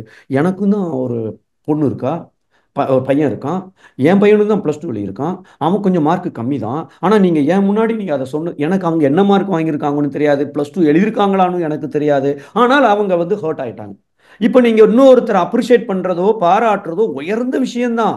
எந்த சூழ்நிலையில எந்த இடத்துல யார் முன்னாடி சொல்றோம் அப்படிங்கிறத மகரிஷி அவர்கள் திறமை அங்க முக்கியம், தொடர்பு கொள்ளும் பொருள் முக்கியம். இந்த இடத்துல தொடர்பு கொள்ளும் பொருள் நான் பாராட்டுற அவங்க மட்டும் இல்ல, சுத்தி இருக்கிற 4 பேரும். அப்ப நான் எல்லாத்தையும் சேர்த்து கணக்கு பண்ணி என்னுடைய செயலை மாற்றுவதற்கு என்ன ரிசல்ட் வேணுமோ அந்த ரிசல்ட் வேணும் என்றால் தொடர்பு கொள்ளும் பொருள், நோக்கம், சூழ்நிலை, திறமை, காலம், இதை எல்லாரையும் கணித்து கொண்டு நான் செயலை செய்ய வேண்டும் அப்படின்னு மகரிஷி அவர்கள் குறிப்பிட்டிருப்பார்கள். இதை நாம கொஞ்சம் அப்படியே வாழ்க்கை அனுபவங்களை பார்க்க பார்க்க ஒவ்வொருத்தரையும் நம்ம பழக பழக, ஓ இவர் இப்படி, அவர் அப்படி, இவர் இப்படி துன்பம் தருவார், இப்படி பண்ணினாலும் அவர் மாற மாட்டார், நோ ப்ராப்ளம். ஸோ இதை நாம் கொஞ்சம் நம்மை மாற்றிக்கொள்வதற்கு இதை ஒரு வாய்ப்பாக பயன்படுத்தி கொண்டு அதை துன்பமாக நினைக்காமல், எனக்கு அந்த அம்மாட்ட ரொம்ப சந்தோஷம் நீங்கள் சொன்னது, எனக்கு இல்லைன்னா நான் தெரியாத முட்டாளாவே பல பேர்கிட்ட இன்னும் நான் பாராட்டிட்டு இருப்பேன், ரொம்ப நன்றி, எனக்கு ரொம்ப சந்தோஷம், இனிமேல் ஏதாவது இப்படி ஃபீல் பண்ணீங்கன்னா தயவு செய்து எனக்கு சொல்லுங்க. அவங்கள்ட்ட ஒரு பியூட்டியே உடனே சொல்லிடுவாங்க மனசுல பட்டதை. ஸோ அப்போ கொஞ்சம் யோசித்து பாருங்கள், நான் முன்னேறணும் என்றால் பிறர் கொடுக்கிற துன்பங்கள் எனக்கு ஒரு வாய்ப்பு. அந்த துன்பமே எனக்கு என்ன சொல்லுகிறது என்றால், இயற்கை உன்னை நீ மாற்றுவதற்காகத்தான் நான் இந்த துன்பத்தை உனக்கு கொடுத்திருக்கிறேன் என்பது ஆண்டவன் கணக்கு. இதை நம்ம கொஞ்சம் புரிஞ்சுக்கிட்டோம் அப்படின்னு சொன்னால் கண்டிப்பாக நம்ம அதை செஞ்சிடலாம். இது 2வது விஷயம். 3வது, இந்த தவம் நான் இப்போ மன வலிமை கூட்டுறதுக்கு தவம் செய்யணுமா, தற்சோதனை நீங்க செய்ய வேண்டியது தவம் நல்லா செய்துட்டு இருக்கீங்க, தற்சோதனையும் செய்துட்டு இருக்கீங்க. ஆனா தினசரி வாழ்க்கையில இந்த மாதிரி ஒரு சில விஷயங்கள்ல நீங்க சாஃப்டா இருந்தாலும் நல்லதா இருந்தாலும் சரி, துன்பம் வருது இல்ல, பாவப்பதிவு கழிஞ்சிட்டு இருக்குன்னு அர்த்தம். அவர்களை நினைச்சு மனசார வாழ்த்திருங்க. அந்த அந்த துன்பம், அந்த சிக்கலுக்கு நான் எதை மாற்ற வேண்டும்? இப்ப பாருங்க, நான் பாராட்டி இருக்கேன், அவர் சந்தோஷம், அந்த அம்மாவும் பயங்கர சந்தோஷம், அந்த பாப்பாக்கும் பயங்கர சந்தோஷம், ஆனா சுத்தி இருக்கிறவங்களுக்கு மனசுல ஒரு ஹர்ட் ஆயிருக்கு. அப்ப இதை நாம கொஞ்சம் என்ன புரிஞ்சுக்கணும், அவர்கள் மனம் துன்பப்பட்டதற்கு காரணம் என் கர்மவினை மட்டுமல்ல, இது கர்மவினை காரணம் இல்ல, நான் என்னை என்னுடைய திறமையை வளர்த்து கொள்ளாமல் நான் செய்த செயல் ஒரு துன்பத்தை ஏற்படுத்தி இருக்கிறது, புதுசா பாவத்தை செய்திருக்கிறேன். அப்ப நாம சுத்தி நடக்கிற ஒவ்வொரு விஷயத்திலையும் நாம கற்க வேண்டும். லேர்னிங் என்பது 5 வருஷம் காலேஜ் போனோன்னு இல்லை, உயிர் இருக்கும் வரை ஒவ்வொரு நிமிடமும் இயற்கை எனக்கு எதையோ கற்றுக் கொடுத்து கொண்டிருக்கிறது அப்படிங்கிற ஒரு பார்வையோடு நம்மளை சுத்தி நடக்கிறத பார்த்தீங்கன்னு வச்சுக்கோங்களேன், ஆனந்தமாக நாம் மாற்ற வேண்டியதை மட்டும் மாற்றிக்கொண்டு சந்தோஷமாக, மகரிஷி அவர்கள் வாழ்க்கை மலர்கள் ஒரு இடத்துல குறிப்பிட்டிருப்பார்கள், நம்மளை சுத்தி இருக்கிற மனிதர்கள் அவர்கள் அப்படித்தான் இருப்பார்கள். அவர்களிடம் அந்த குறைகள் இருக்கத்தான் செய்யும். அப்படி அந்த குறைகளோடு அவர்களை வைத்துக்கொண்டு அவர்களிடம் நான் எப்படி இனிமை காப்பது என்று சிந்திக்க ஆரம்பித்து விட்டால் எல்லோரிடமும் எப்பொழுதும் நம்மால் இனிமையாக வாழ முடியும். அதுதான் நம்ம குறிக்கோளாக இருக்க வேண்டும். அதற்குண்டான முயற்சியை நம்ம எடுத்தா போதும். நன்றி. சூப்பரான கேள்வி ஐயா. வாழ்க வளமுடன். நன்றிகள் ஐயா. வாழ்க வளமுடன் ஐயா. வாழ்க வளமுடன். அடுத்த அன்பராக சாந்தி சுந்தரம் அம்மா அவர்களை அன்போடு அழைக்கின்றோம். வாய்ப்புக்கு நன்றி நாகராணி அம்மா. வாழ்க வளமுடன் ஐயா. முத்து ஐயா வாழ்க வளமுடன்ங்க ஐயா. வாழ்க வளமுடன். வாழ்க வளமுடன். ரொம்ப அற்புதமான உதாரணங்கள். ஏசி சொன்னீங்க பாருங்க, ஏசிய போடுங்கன்னு சொன்னோன்னு ஏசிய போட்டுட்டாங்கன்னு சிரிப்பை அடக்க முடியலங்கய்யா. மகரிஷியை போல நீங்களும் நல்ல நகைச்சியோடு கலந்து நல்ல ஆழ்ந்து ஆராய்ந்து எங்களுக்கு அப்படியே ஒரு உள்ளங்கை நெல்லிக்கிளி போன கொடுக்கறதுக்கு இறையர்களுக்கும் குருவர்களுக்கும் நன்றிங்க ஐயா. முத்து ஐயா எங்களுக்கு கொடுத்தது எங்களுக்கு ரொம்ப பெருமைங்கய்யா. ஐயா நான் ஒரே ஒரு கொஸ்டின் கேட்கிறேன். ரொம்ப அற்புதமா இருந்தது உங்களுடைய சிந்தனை உரை. ஐயா நான் இது வரைக்கும் ரொம்ப கோவப்படாம நான் எனக்குள்ள நான் ஒரு இதுவோட தான் இருக்கிறேன். அதாவது கோவப்படக்கூடாது அப்படின்னு இருக்கிறேன். ஜஸ்ட் ஒரு சின்ன விஷயத்தினால கோவப்பட்டுட்டேன். அதுக்கு பிறகு அது மகரிஷி எனக்கு கொடுத்த ஒரு டெஸ்ட்ன்னு தான் நினைச்சுக்கிட்டேன். ஆனா அந்த கோபத்தின் காரணமாக அதை நம்ம பெருசு பண்ண வேண்டாம் அப்படின்னு நினைக்கிறேன். அதை உங்க கூட பகிர்ந்து கொள்ளணும்னு நினைக்கிறீங்க. சொல்லலாமாங்கய்யா? ஷார்ட்டா சொல்லிடுறீங்க. நாங்க 4 பேர் உடன் பிறந்தவர்கள். என்னுடைய பையன் தம்பி குஜராத்ல இருக்காங்க. என்னுடைய பையன் கொரோனால தவறிட்டாங்கய்யா. இல்ல சோ அவங்க என்ன பாக்குறதுக்காக எங்க வீட்டுக்கு வந்தப்ப குழந்தைய மருமக எல்லாரும் வெளியூர் போயிட்டாங்க அவங்க அம்மா வீட்டுக்கு. அவங்க பார்த்தா வீடு இப்படி இருக்கே, தம்பி எவ்வளவு அழகா வச்சிருப்பான் அப்படின்னு வேகமா அவங்க கிளீன் பண்ணிட்டாங்க. எல்லாம் கிளீன் பண்ணாங்க காலையில இருந்து ஈவினிங் வரைக்கும். ஆனா இது அவங்களுக்கு போன் மூலமா தெரிஞ்ச உடனே அவங்க என்ன சொன்னாங்க, எதுக்கு அவங்களா பண்ணாங்கன்னு சொல்லி விட்டுட்டாங்க. ஆனா அதன் பிறகு என்ன சொல்லியிருக்காங்க, அவங்க யாரு, நான் ஓனர் இந்த வீட்டுக்கு, என்னைய கேட்காம அவங்க எப்படி செய்ய போச்சு அப்படின்னு சொல்றாங்க. அவங்க ஒவ்வொரு முறையும் வரும்போது நம்ம பையன் வீடுதான் அப்படின்னு நினைச்சுதான் அவங்க செய்யறாங்க. 10,000மோ 20,000மோ அவங்களால முடிஞ்சதுக்கு ஹெல்ப் பண்றாங்க, உதவி செய்யறாங்க. அதெல்லாம் அவங்க ஏத்துக்கிடும் போது இது உதவி செஞ்சதுக்கு போய் என் வீடு எதுக்கு பேசுறாங்கன்னு சொல்லி ஒரு நிமிடம் அவங்க அம்மா வீட்டுல இருந்து கொண்டு வந்துச்சா, அவங்க அப்பா இந்த வீடு கொடுத்தாரா, இது என்னுடைய வீடு, நான் என் பையனுக்கு கொடுத்தேன், அப்ப பையன் வீடுன்னா அப்ப எல்லாத்துக்கும் தானே போகுது அப்படிங்கிற ஒரு மாதிரி சின்ன என்னுடைய மனதுக்குள்ள ஒரு கோபம் வெளிப்பட்டதுங்க. அந்த கோபத்துல போது என்ன சொன்ன, இனிமேல் என் பையன் தம்பிட்டு சொல்லிடுறேன், நீ வரவே வேண்டாம், இனிமேலு கணபதியே இல்ல, என் பையன் பேர் கணபதி, தம்பியே இல்ல, நீ எதுக்கு வரப்போறேன்னு சொல்லிடுவோமா அப்படின்னு நினைச்சு ஒரு சின்ன அகத்தாய்வு ஒரு 3 நாட்களாக என் மனதுக்குள்ள ஓடுச்சுங்கயா. கடைசியில எதுவுமே செய்ய வேண்டாம், அவர்கள் அவர்களாகவே இருக்கட்டும், இது நமக்கு மகான் கொடுக்கக்கூடிய ஒரு புடம் போட்டாதான் தங்கங்கிற மாதிரி நமக்கு ஒரு செயல். பரவாயில்ல, இவங்க தன்மையில இவங்க இருக்கட்டும், அவன் எப்படி அன்பா இருக்கிறானோ அப்படி இருந்துட்டு போறாங்க. எங்க 4 பேருக்கும் எங்களுக்கு ஒரே ஒரு பையன் தாங்க இருந்தா, கணேஷ் சுப்பிரமணியன்னு. அவங்க எல்லாருக்குமே பெண் குழந்தைகள் மட்டும்தான், எனக்கு மட்டும்தான் ஒரு பையன் பொண்ணு. அந்த பையன் இழந்ததுனால எங்க எல்லாருக்குமே அந்த பையன் தாங்க அவன்.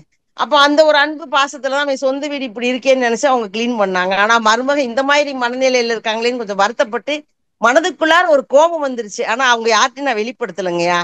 அது தவறுதானங்கய்யா. நான் இன்னும் அடையவில்லை என்று மகான் எனக்கு சுட்டி காட்டி இருக்கிறாங்களா? அதாங்கய்யா என்னுடைய கொஸ்டின். நீங்க ரொம்ப ரொம்ப நீங்க கடைசியா செய்த செயல் பாராட்டுதலுக்குரியது. ரொம்ப சூப்பர். எதுவுமே கேட்கல, அவங்க அவர்களாவே இருக்கட்டும், இதுதான் ரொம்ப ரொம்ப கரெக்டு.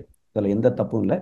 ஆனால் மனசுக்குள்ள அந்த வந்த ஒரு ஒரு ஆத்திரம், ஒரு சின்ன கோபம் வெளியில சொல்லாட்டாலும் இந்த செயல் என்பது 3வது. அதுக்கு முன்னாடி பேச்சும் நீங்க எதுவுமே பேசல, ஆனா மனசுக்குள்ள ஒரு எண்ணம் மட்டும் இருக்கு. இதையும் நம்ம கொஞ்சம் போக போக இந்த மாதிரி ஒரு ஒரு சில அனுபவங்கள் வர வர அடுத்தால மனசளவுலையும் நினைக்காம இந்த மாதிரி அவர்கள் சொல்லுகிறார்கள் என்றால் இது அவர்கள் அறிவுப்படி, அவர்கள் அனுபவப்படி அவர்கள் அப்படி பேசியிருக்கிறார்கள்.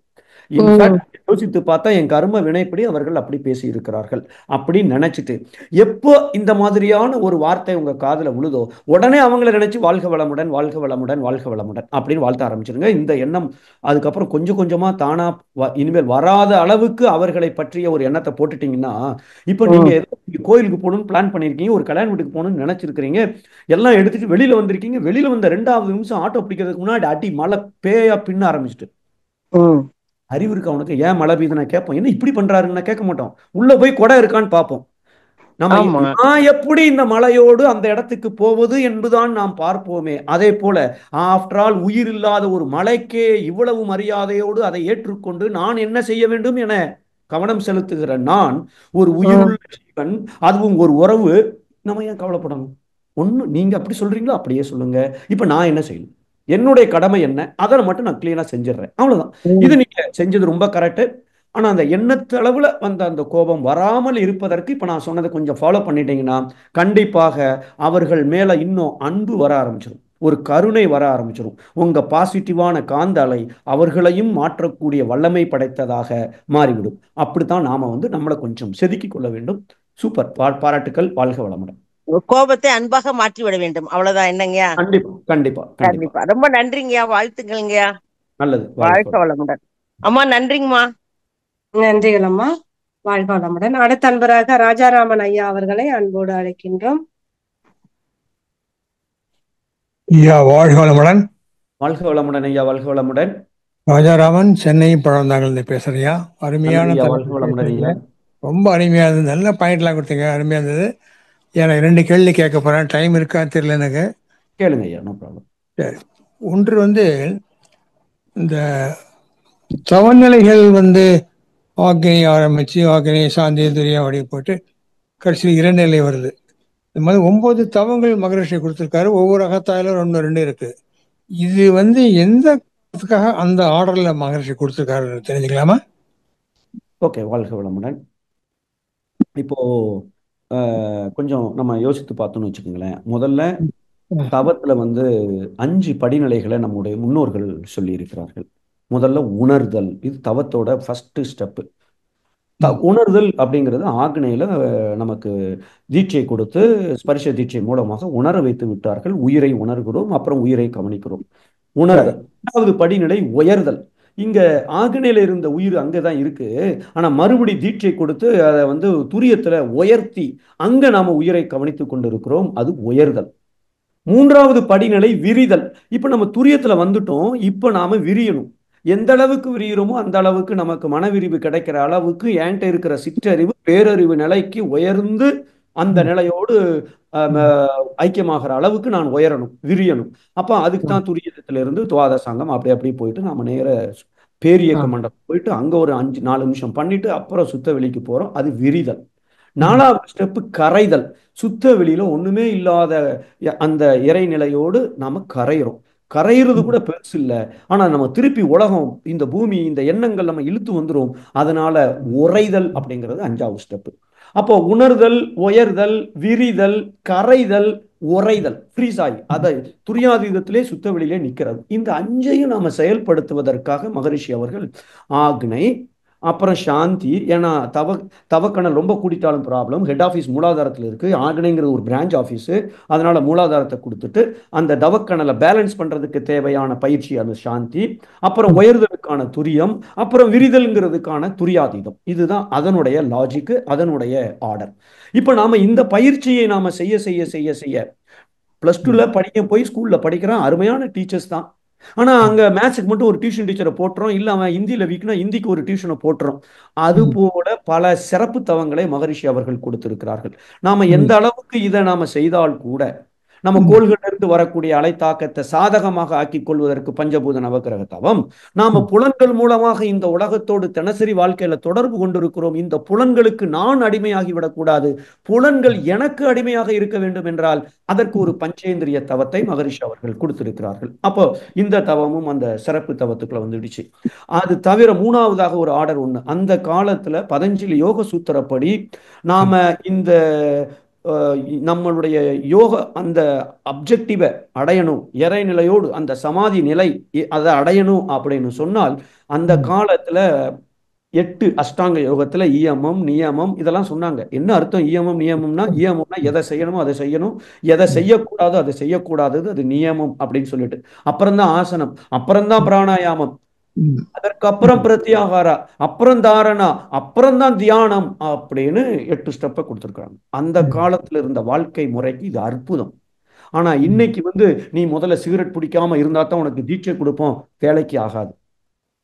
மகரிஷி என்ன பண்ணிட்டாங்க, நேர தியானத்துக்கு போயிட்டாங்க. இடையில இருக்கிற 6 ஸ்டெப் பைபாஸ்.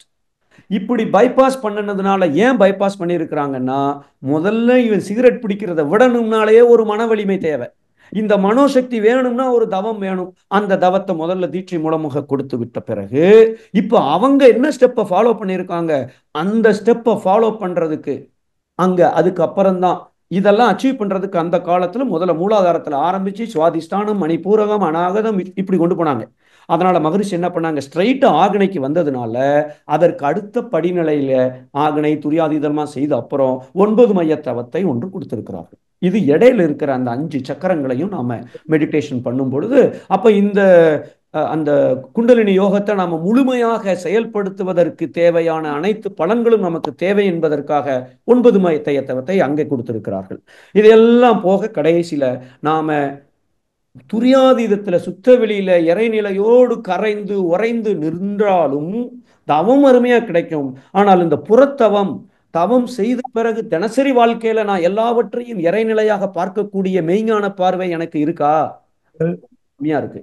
அதுக்காக இறைநிலை தவம் என்ற ஒன்றை கொடுத்து சுத்த வெளியில ஆரம்பிச்சு நம்ம மனுஷன் வரைக்கும் கொண்டு வந்து நம்ம பார்க்கிறது எல்லாம் இறைநிலை தான், எல்லாவற்றிலும் எவன் ஒருவன் இறைவனை காண்கின்றானோ அவனை விட்டு நான் நீங்குவதில்லை, என்னை விட்டு அவன் நீங்குவதில்லை அப்படிங்கிற ஒரு ஒரு ஒரு உணர்வு என்னிடம் தினசரி எல்லா 24 மணி நேரமும் இருப்பதற்கு இறைநிலை தவம் என்ற ஒரு தவத்தை மகரிஷி அவர்கள் கொடுத்திருக்கிறார்கள்.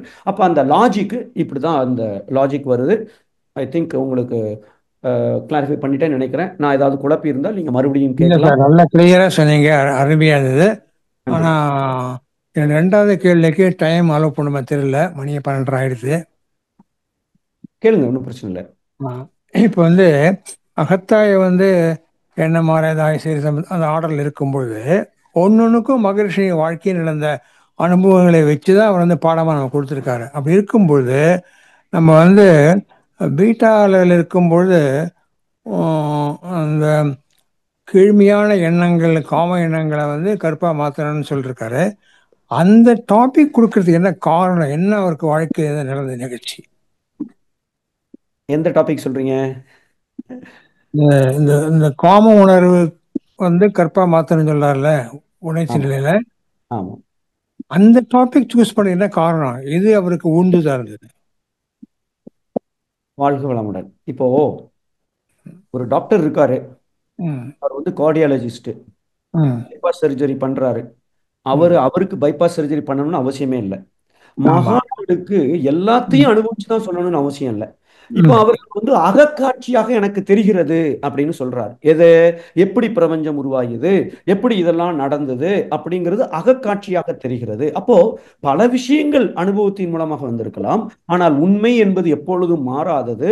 நம்முடைய மன அலைச்சூழல், இங்க இருக்கிற மன அலைச்சூழலை இங்க கொடுத்துட்டா எனக்கு எது தேவையோ அதனுடைய உண்மை, அதில் நான் சிறப்பாக செயல்படுவதற்கு தேவையான திறமைகள் எனக்கு கிடைச்சிருது. ஸோ அதனால மகரிஷி அவர்கள் சொன்ன அத்தனையுமே ஏதோ ஒரு விதத்துல அனுபவப்பட்டு தான். இப்ப ஆசை சிரமத்தில் சினம் தவிர்த்தல் ஏன் கொடுத்துருக்காங்கன்னா, மகரிஷி அவர்கள் சினம் பட்டுட்டாங்க. அந்த ரெண்டு விஷயம் சொல்லியிருக்கிறாங்க. அவர்கள் சினம், அதாவது கோபப்பட்டு ஒய்ஃப் மேல தண்ணி ஊத்துனதும் சரி, ஒரு பையனை அடிச்சதும் சரி. அப்போ எல்லாமே அனுபவத்தின் மூலமாக தான் வந்திருக்கணும் அப்படிங்கிற மாதிரி எடுக்கணும்னு அவசியம் இல்லைன்னு நினைக்கிறேன். ஏன்னா எனக்கும் தெரிஞ்சு அதற்கு உண்டான எதுவும் காரணம் இருக்கிற மாதிரி அவருடைய வாழ்க்கை மலர்கள சம்பவங்கள் இல்லை. ஸோ அனுபவத்தினால் அல்ல, உண்மை என்பது எப்பொழுதும் மாறாதது. மன அலைச்சூழல் குறையும் பொழுது உண்மை அவர்களுக்கு அகக்காட்சியாக தெரிகிறது. அதன் மூலமாக அதை கொடுத்திருக்கிறார்கள். இது ஒரு விஷயம். இன்னொரு விஷயம் பார்த்தோன்னா, மகரிஷி அவர்களே பால் உணர்வும் ஆன்மீகமும் ஒரு டாபிக்கும் கொடுத்திருப்பார். கொஞ்சம் யோசித்து பார்த்தோமையானால் இந்த சமுதாயத்துல இருக்கிற கணவன் மனைவிக்கு இடையிலேயே அடிக்கடி சண்டை வருதுன்னு வச்சுக்கோமே. அவங்க ஏதோ ஒரு காரணத்துக்காக சண்டை போடுகிறார்கள். ஆனா அடிப்படை காரணம் அதுவா இருக்கணும்னு அவசியமே இல்லை. இந்த பால் உணர்வு தாம்பத்தியத்தில் 2 பேருக்கும் ஒரு சமமான ஒரு முழுமையான ஒரு திருப்தி இல்லைனாலும் சரி, ஒரு இடத்துல பூகம்பம் அது வெடிக்கும். இப்படி பல பல ஒரு புள்ளி விவரங்கள் சொல்லுகிறது. இவங்களுக்கு சண்டைக்கு காரணம் இது அல்ல, அடிப்படை காரணம் இதுதான் சொல்லிட்டு. ஏன்னா இந்த நம்ம புலன் இன்பம் அப்படின்னு சொல்லிட்டா, ஒரு சூப்பரா இட்லி சாப்பிட்டா மல்லிகைப்பூ மாதிரி இட்லி இருக்கு, இது நாக்கு மூலமாக சுவையை அனுபவிக்கிறேன். இன்னொன்னு அருமையான ஒரு மியூசிக் ஒன்று கேட்கிறோம், காது மூலமாக புலன் அதன் மூலமாக அனுபவிக்கிறேன். ஆனால் பால் உணர்வு என்பது அங்க ஒரு புலன் மூலம் மட்டும் அன்பம் அல்ல, 5 புலன்கள் மூலமாகவும் அங்கே இன்பத்தை அனுபவிக்கிறோம். அந்த இடத்துல நாம புலன் இன்பத்துல மயங்கி அதுல நாம அதிகமாக ஈடுபட்டு, முதலில் அதிகம் செலவானால் மானம் இழந்து மதிகட்டு போன திசையெல்லாம் தெரியும் நமக்கு.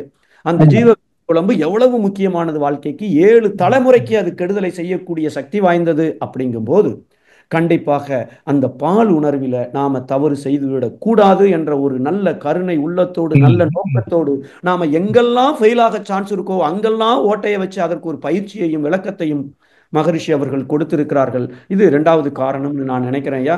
ரொம்ப அருமையான சிந்தனை. வாழ்க வளமுடன்.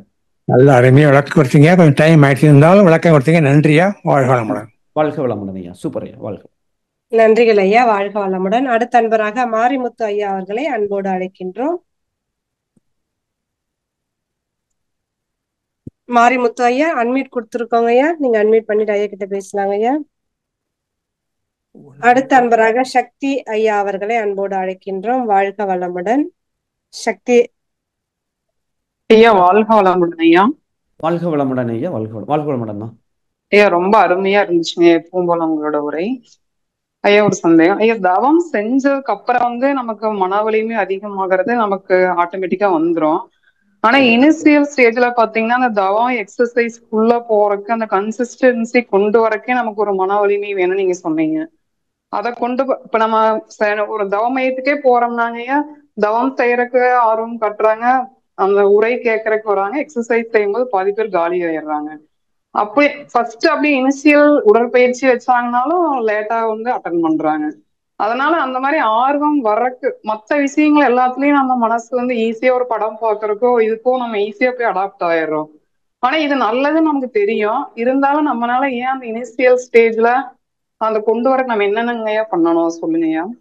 வாழ்க வளமுடன். ரொம்ப ரொம்ப கரெக்டாக சொன்னீங்க. அது உண்மைதான். அது ஏன்னா இந்த மெடிடேஷன் எக்ஸசைஸ் இதெல்லாம் முதல்ல ரெண்டு விஷயம், ஒரு ரெண்டு விஷயத்தை புரிஞ்சுக்குவோம். ஒன்று, உள்ள கருமையத்தில் கரும வினைகள் பதிவுகள் அங்கே இருக்குது. இதுவரைக்கும் நான் என்ன செஞ்சுருக்கணும் அத்தனையும் அங்கே பதிவுகள் இருக்குது. அந்த ஒட்டு மொத்த அந்த பதிவுகளின் தொகுப்பை விதி என்று சொல்லுகிறோம். இப்போ இந்த விதி என்ன பண்ணுது, உள்ளே இருக்கிற பதிவு மாதிரி ஒருத்தர் இருக்கார், சுப்புன்னு ஒருத்தர் இருக்காருன்னு சொன்னால், இவர் இதுவரைக்கும் வாழ்ந்த அத்தனை பதிவுகள், கொண்டு வந்த பதிவுகள், இதனுடைய ஒட்டுமொத்த கூட்டாக அதனுடைய விளைவு என்ன? மகரிஷி அவர்கள் செயலை செய்யும் போதே விளைவு தொக்கின்னு இருக்கிறது என்று சொல்லியிருக்கிறார்கள். அப்போ அந்த கருமையத்தில் விதியில இவர் இதைத்தான், இதுதான் இவருக்கு விளைவு என்று நிர்ணயிக்கப்பட்டு விட்டது. அப்போ இவருடைய விதிப்படி இவர் ஒரு 48வது வயசுல ஐசியூல ஒரு 10 நாள் இருக்கணும், ஒரு இடத்துல போவார், இடிப்பான், கீழே விழுவார், ஐசியூல ஒரு 10 நாள் இருப்பார் என்பது கருமையத்தில் இருக்கிறதுன்னு வச்சுக்கோ. உதாரணத்துக்கு இது விதி. இப்ப விதி என்ன செய்யும், இதை செயல்படுத்துவதற்குண்டான அத்தனை சூழ்நிலையை ஏற்படுத்திக்கிட்டே இருக்கும். இவர் ஒரு கிராமத்தில் இருக்காரு, இந்த மாதிரி ஒன்றும் ஆக்சிடென்ட் ஆகிறதுக்கு வாய்ப்பே இல்லையே, இவர் எங்கேயாவது ஒரு 10 நாள் வெளியூர் கொண்டு போனா சரியா இருக்குமே, அப்ப அதற்கு தகுந்த மாதிரி ஏதோ ஒரு சூழ்நிலையை உருவாக்கி அங்கு கொண்டு அவரை அதை நடத்தி காட்டுவதற்கு அத்தனை முயற்சிகளையும் இது எடுக்கும். இது விதியின் வலிமை. ஆனா இப்போ அவரு செஞ்ச புண்ணியம், அம்மா அப்பா செய்த புண்ணியம், நல்வழிகளை காண்பிப்பவர்கள் நிறைய பேர் அவர்களுடைய வாழ்க்கையில் வருவார்கள். அவங்க மன்றத்துக்கு வருவாங்க, தீட்சை எடுத்துக்குவாங்க, எக்ஸசைஸ் கற்றுக்குவாங்க, எல்லாம் செய்திருப்பாங்க இது புண்ணியத்தின் காரணமாக. ஆனால் இதை எக்ஸசைஸ் போட ஆரம்பிக்கும் போது பாதி பேர் வரமாட்டாங்க, இல்லை பாதியில் கலண்டு போயிடுறாங்க, சிந்தனை வரைக்கும் இருக்கிறாங்க. ஆனால் இதுக்கு இருக்கிறது இல்லை, இது ஒரு இடத்துல இல்லை, எல்லா இடத்துலையும் இருக்கிற ஒரு குளோபல் பிரச்சனை தான் இது. Normal psychology. என்ன காரணம்? உள்ளே இருக்கிற விதி. என்ன இவன் எக்ஸசைஸுங்கிறான், நம்ம இவரை ஒரு 10 நாள் வைக்கலான்னு பிளான் பண்ணியிருக்குமே, இவன் நம்மளே ஓவர்டேக் பண்ணிடுவான் கொடுக்க, நான் தான் பவர்ஃபுல் அப்படின்னு சொல்லிட்டு அவரை எந்த அளவுக்கு தடுக்க முடியுமோ அந்த அளவுக்கு தடுப்பது எண்ணத்தால் மட்டுமல்ல, சூழ்நிலையும் ஏற்படுத்தி விட்டு பக்கத்து வீட்டுக்காரன் அதுக்குன்னே ஒருத்தன் வருவான். நாம மெடிடேஷன் எப்போ பண்ணலாம், ஒரு டைம் போட்டு உட்கார்ந்துருக்குமோ அப்போ சவுண்டாக வச்சு ஒரு ஒரு டிவி ஆன் பண்ணி நியூஸ் ஏதோ ஒன்று பண்ணலாம். ஏன்? அதுதான் உள்ள இருக்கிறது, அதை நடத்தி கொண்டு இருக்கிறது. அப்போ இது அங்க கருமையத்தில் இருப்பதினால் இந்த மாதிரி சூழ்நிலைகள் உருவாக்கப்படுகிறது. என்ன செய்யணும்? இதுதான் முக்கியமாக நாம தெரிஞ்சுக்க வேண்டிய விஷயம். நம்மள்கிட்ட இந்த புலன் இன்பம் அப்படிங்கிறது நாம ஆல்ரெடி இத்தனை வருஷம், அப்ப நான் அந்த எக்ஸாம்பிள் சொன்னோம்ல, 12 வருஷமா அவர் பிடிச்ச எங்க போனாலும் எந்த ஊருக்கு போனாலும், ஏன் மேரேஜுக்கு போனாலும் பூரி இருக்கான்னு கேட்டு சாப்பிட்ட ஒருத்தர் இப்ப பூரி என்ன போட்டிருப்பான், அதை போட்டிருப்பான், இதை போட்டிருப்பான், யாரோ ஒருத்தர் விளக்கம் சொன்னாங்க, கேட்டாங்க, மாத்தணும்னு நினைச்சால் பழக்கம் என்பது அவ்வளவு ஈஸியா ஒருத்தரை விடாது. உள்ள இருந்து அடி பின்னிக்கிட்டே இருக்கும். நீ என்ன பண்ற, ஏன் செய்யற, எதுக்கு செய்யற? இது புலன் இன்பம், புலன் கவர்ச்சி. இது இருக்கிற வரைக்கும் இந்த மெய் உணர்வு என்பது, ஐயுணர்வுல ஈடுபாடு இருக்கிற வரைக்கும் மெய்யுணர்வு கிடைக்கிறது கொஞ்சம் கஷ்டம். ஐயுணர்வு கொஞ்சம் குறைக்கணும். இதுக்கு தான் மகரிஷி பஞ்சேந்திரிய தவத்தையும் சேர்த்து நமக்கு கொடுத்திருக்கிறார்கள். அப்ப என்ன செய்யறது? இந்த மாதிரி நல்ல விஷயங்களை தவத்தை பின்பற்றணும் அப்படின்னு சொன்னால் இந்த ஆரம்பிக்கிறது தான் கஷ்டம். தவத்தை தவத்து நம்ம முடிவு பண்ணி ஆரம்பிக்கிறதுக்கு கொஞ்சம் மனசக்தி தேவைதான், சிக்கல் தான். அவர் ரொம்ப புண்ணியமே பண்ணலைன்னா இதுக்கு உண்டான வாய்ப்பும் அவருக்கு கிடைக்காது, வரவே மாட்டார், எல்லாம் கத்துக்குவார், அந்த அன்னைக்கு நிப்பாட்டிடுவார். அப்போ இந்த தவத்துல மட்டும் அவர் அந்த ஃபர்ஸ்ட் 5 மினிட்ஸ் இல்ல இல்ல நான் இன்னைக்கு பாத்துருவோம் என்னதான் ஆகுதுன்னு அப்படின்னு ஒரு முடிவெடுத்து தவத்துல உட்கார்ந்துட்டாரு, தவத்துல தொடர்றது ஈஸியா இருக்கும், அந்த இன்பத்தை உணர ஆரம்பிச்சிருவாரு.